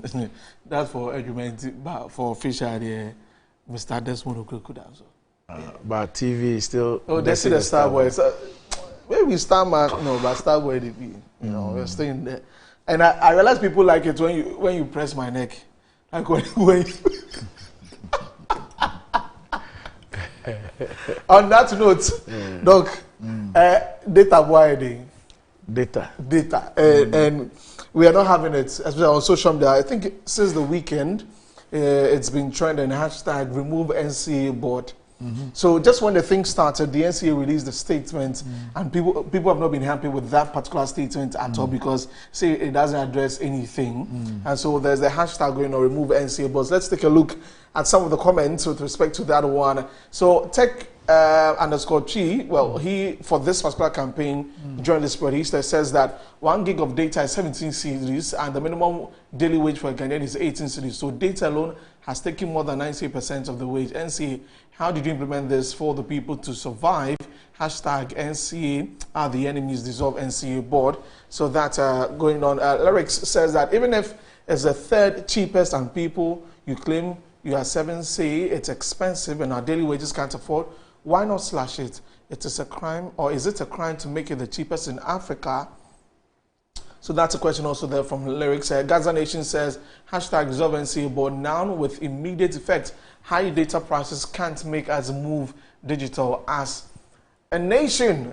Calculus says consumers should always be the top priority. It's essential to strike a balance between market competition and affordability for the end users. Let's read the final one. And this one says, honestly, I cannot fathom why NCA Ghana has not proactively addressed this issue. The silence is unchanging and many Ghanaians have lost hope in the authorities. Internet data is too expensive in Ghana. Please, let's fix this ASAP. So that has been going on Twitter, all through the weekend. And so there will be a demo. I've seen the demo hashtag also with that. What's it? Data no boards and Very, very expensive. So the issue is that the NCA decided to respond to it. Yes. And they justified the prices by saying that despite the fact that people say it's expensive, it's the third cheapest. Yes. It's the third cheapest in Africa. So Nigeria comes second. And some are asking, why can't we be the cheapest? Yeah. And there's a comparison between minimum wage and 1 gig of data. 1 gig of data. So minimum wage is 18 cedis, 1 gig of data is 17 cedis. Not so? Yes. Okay. Okay. So you'll be left with 1 cedi. Now they are top water. Pure water is how much? 50%. 2. 2. Yeah. Okay. So one afternoon, one evening. That's crazy, dog. The data charges in this country is crazy. It's just over. So let's just find a way around you see, this, I have not seen the NCA statement, so I do not know if they addressed why the data prices are that high. I think that sometimes we need to also engage. Like I said, I've not seen the statement, but there must be some justification for why, or some reasons for why it is that expensive. I think the other problem also is that the people have raised issues about the taxes, the tax components on data, and that one is government's way of raising revenue. So could it be the case that ours is that expensive because of the tax component? I remember about 2 years ago, we had the same thing with DSTV.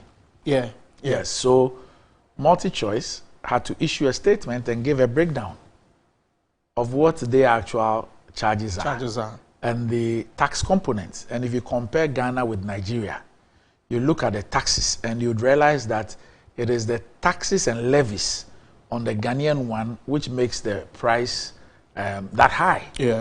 So I think that there are things that we ought to look at. I think the statement, the paragraph 4 and 5 is what got people. By implementing measures such as asymmetric interconnection rates, tariff parity, and technology neutrality, the NCA aims to promote competition, encourage innovation, and protect consumers' interests.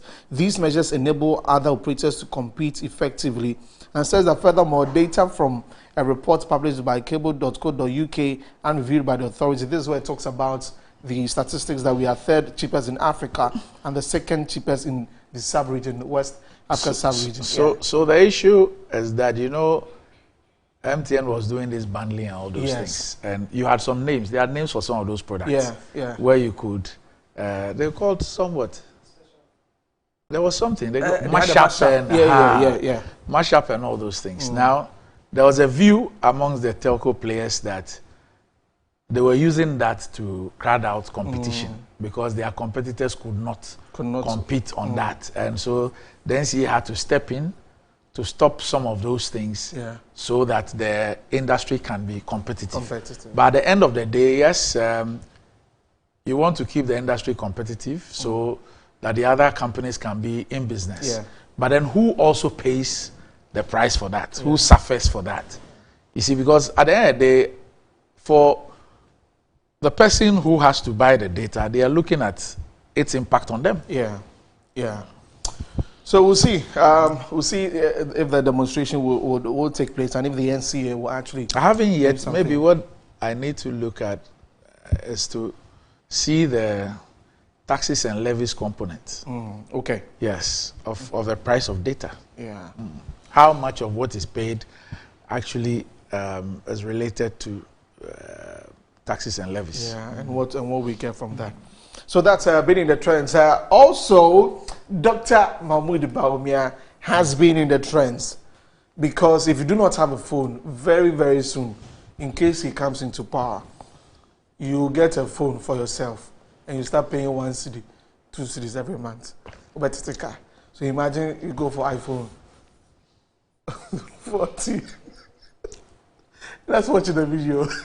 The mobile phones, I'm a Nipa. We will make access to mobile phones affordable.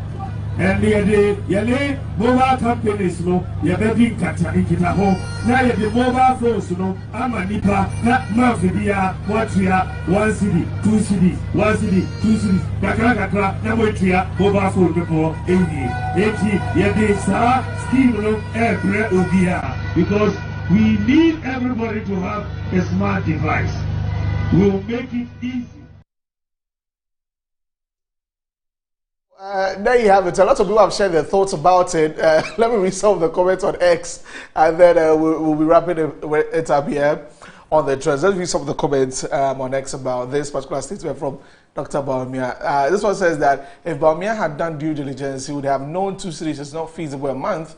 It's already in the system that customers pay daily, depending on the kind of phone and its cost. At least 10 cedis a day, make it 300 cedis a month. Okay, that's from Nia Fumtete writing that on Twitter. Moving on, Nana Kwame says, people need jobs so we can buy the phones instead of borrowing.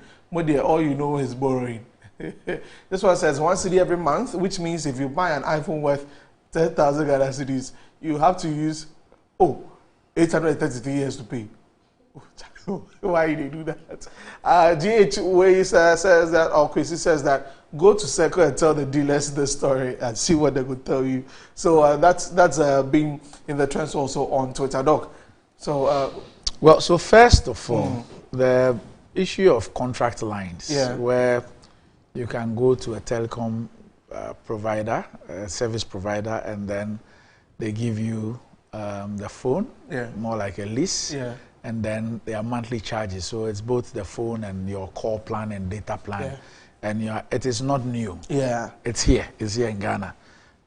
Some of the telcos like MTN already doing that. I guess the difference is the figures he used to illustrate his point. The 1 cedi, 2 cedis. The example he decided to use. The value of the monies he mentioned, the 1 cedi, 2 cedi. Maybe he tries to make it. That is what, but I'm saying that the values he used, first of all, it's already in existence. The telcos, some of the telcos are doing. I'm aware of what MTN has been doing for years, where you can go and take a plan, is a phone and this and that, and then you go through the documentation and you do it. As to what he means by those examples that he gave, that one I can't tell, but it's something that exists. If government wants to engage the telcos, and I don't know how they want to do it. I mean, that's just another issue. Wins. Oh, so maybe like. Okay, no problem.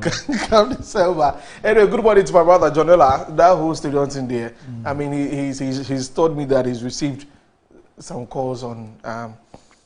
Threatening him about why he went to take videos of them. Videos of what? The whole studio, the resource The youth that clue. Yeah.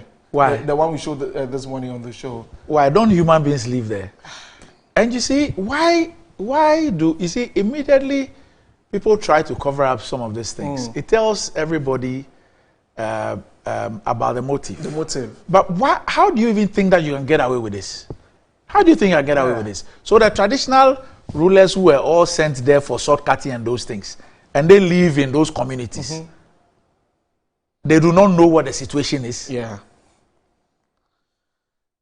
I mean, the fact that people cannot use the facility, they don't know about it. The fact that it's not done, the fact that a contractor is not on site, the fact that it's not done. I mean, why would you threaten anybody for something which is? What does it take to find this out? Drawing the attention of them. Yeah. What does it take to find this out? Less than a year. Instead of focusing on who is or are responsible for this, you want to focus on the person who exposed this. Yeah. Anyway. That be a idea. The motorway, I thought they did some works last year. The motorway. But you use it every day. Oh, it's between 2 hours and 1 hour. I'm call. You go, you can go at the iron rods at the. They have opened there. They say, "Hey, Chere, look, that's it for the trust today." Yeah. We're better than in Nkrumah. Tomorrow I'll come and play the YOC song for me. The YOC? Yeah. The Friday, new song you go to is... Friday's for that. You see that one. Anyway, that's it for the trends. I think, well, the director is telling me something. Let me just says that, okay, happy birthday to Ernestina Boatsma Fire. More money on enjoyment. God bless you. And this from Original Legends. Okay, so that's a wish that I had to do real quick. So that's it for the trends today. My name is Desi the Star Boy. Okay, Mr. Okrekudan, so okay, Desi the Star Boy. Okay. I have to say that for you. Mr. Left Hand. That's how the newsroom people call you. Shadrach is just mischievous. They say you've become left-handed. But don't give after this. Whichever way you go. After your marriage, you become left-handed. So now I'll put my hand in my pocket. I'll use only this one. Very soon you will tell us that it's too tight. So when we ask where is it, I mean that one we are growing. It's so tight. So the more you grow, then maybe the thing will press my hands more. Then I go change down. That's it for the test today. All right, that would be for GMG. Up next, Metro Sports.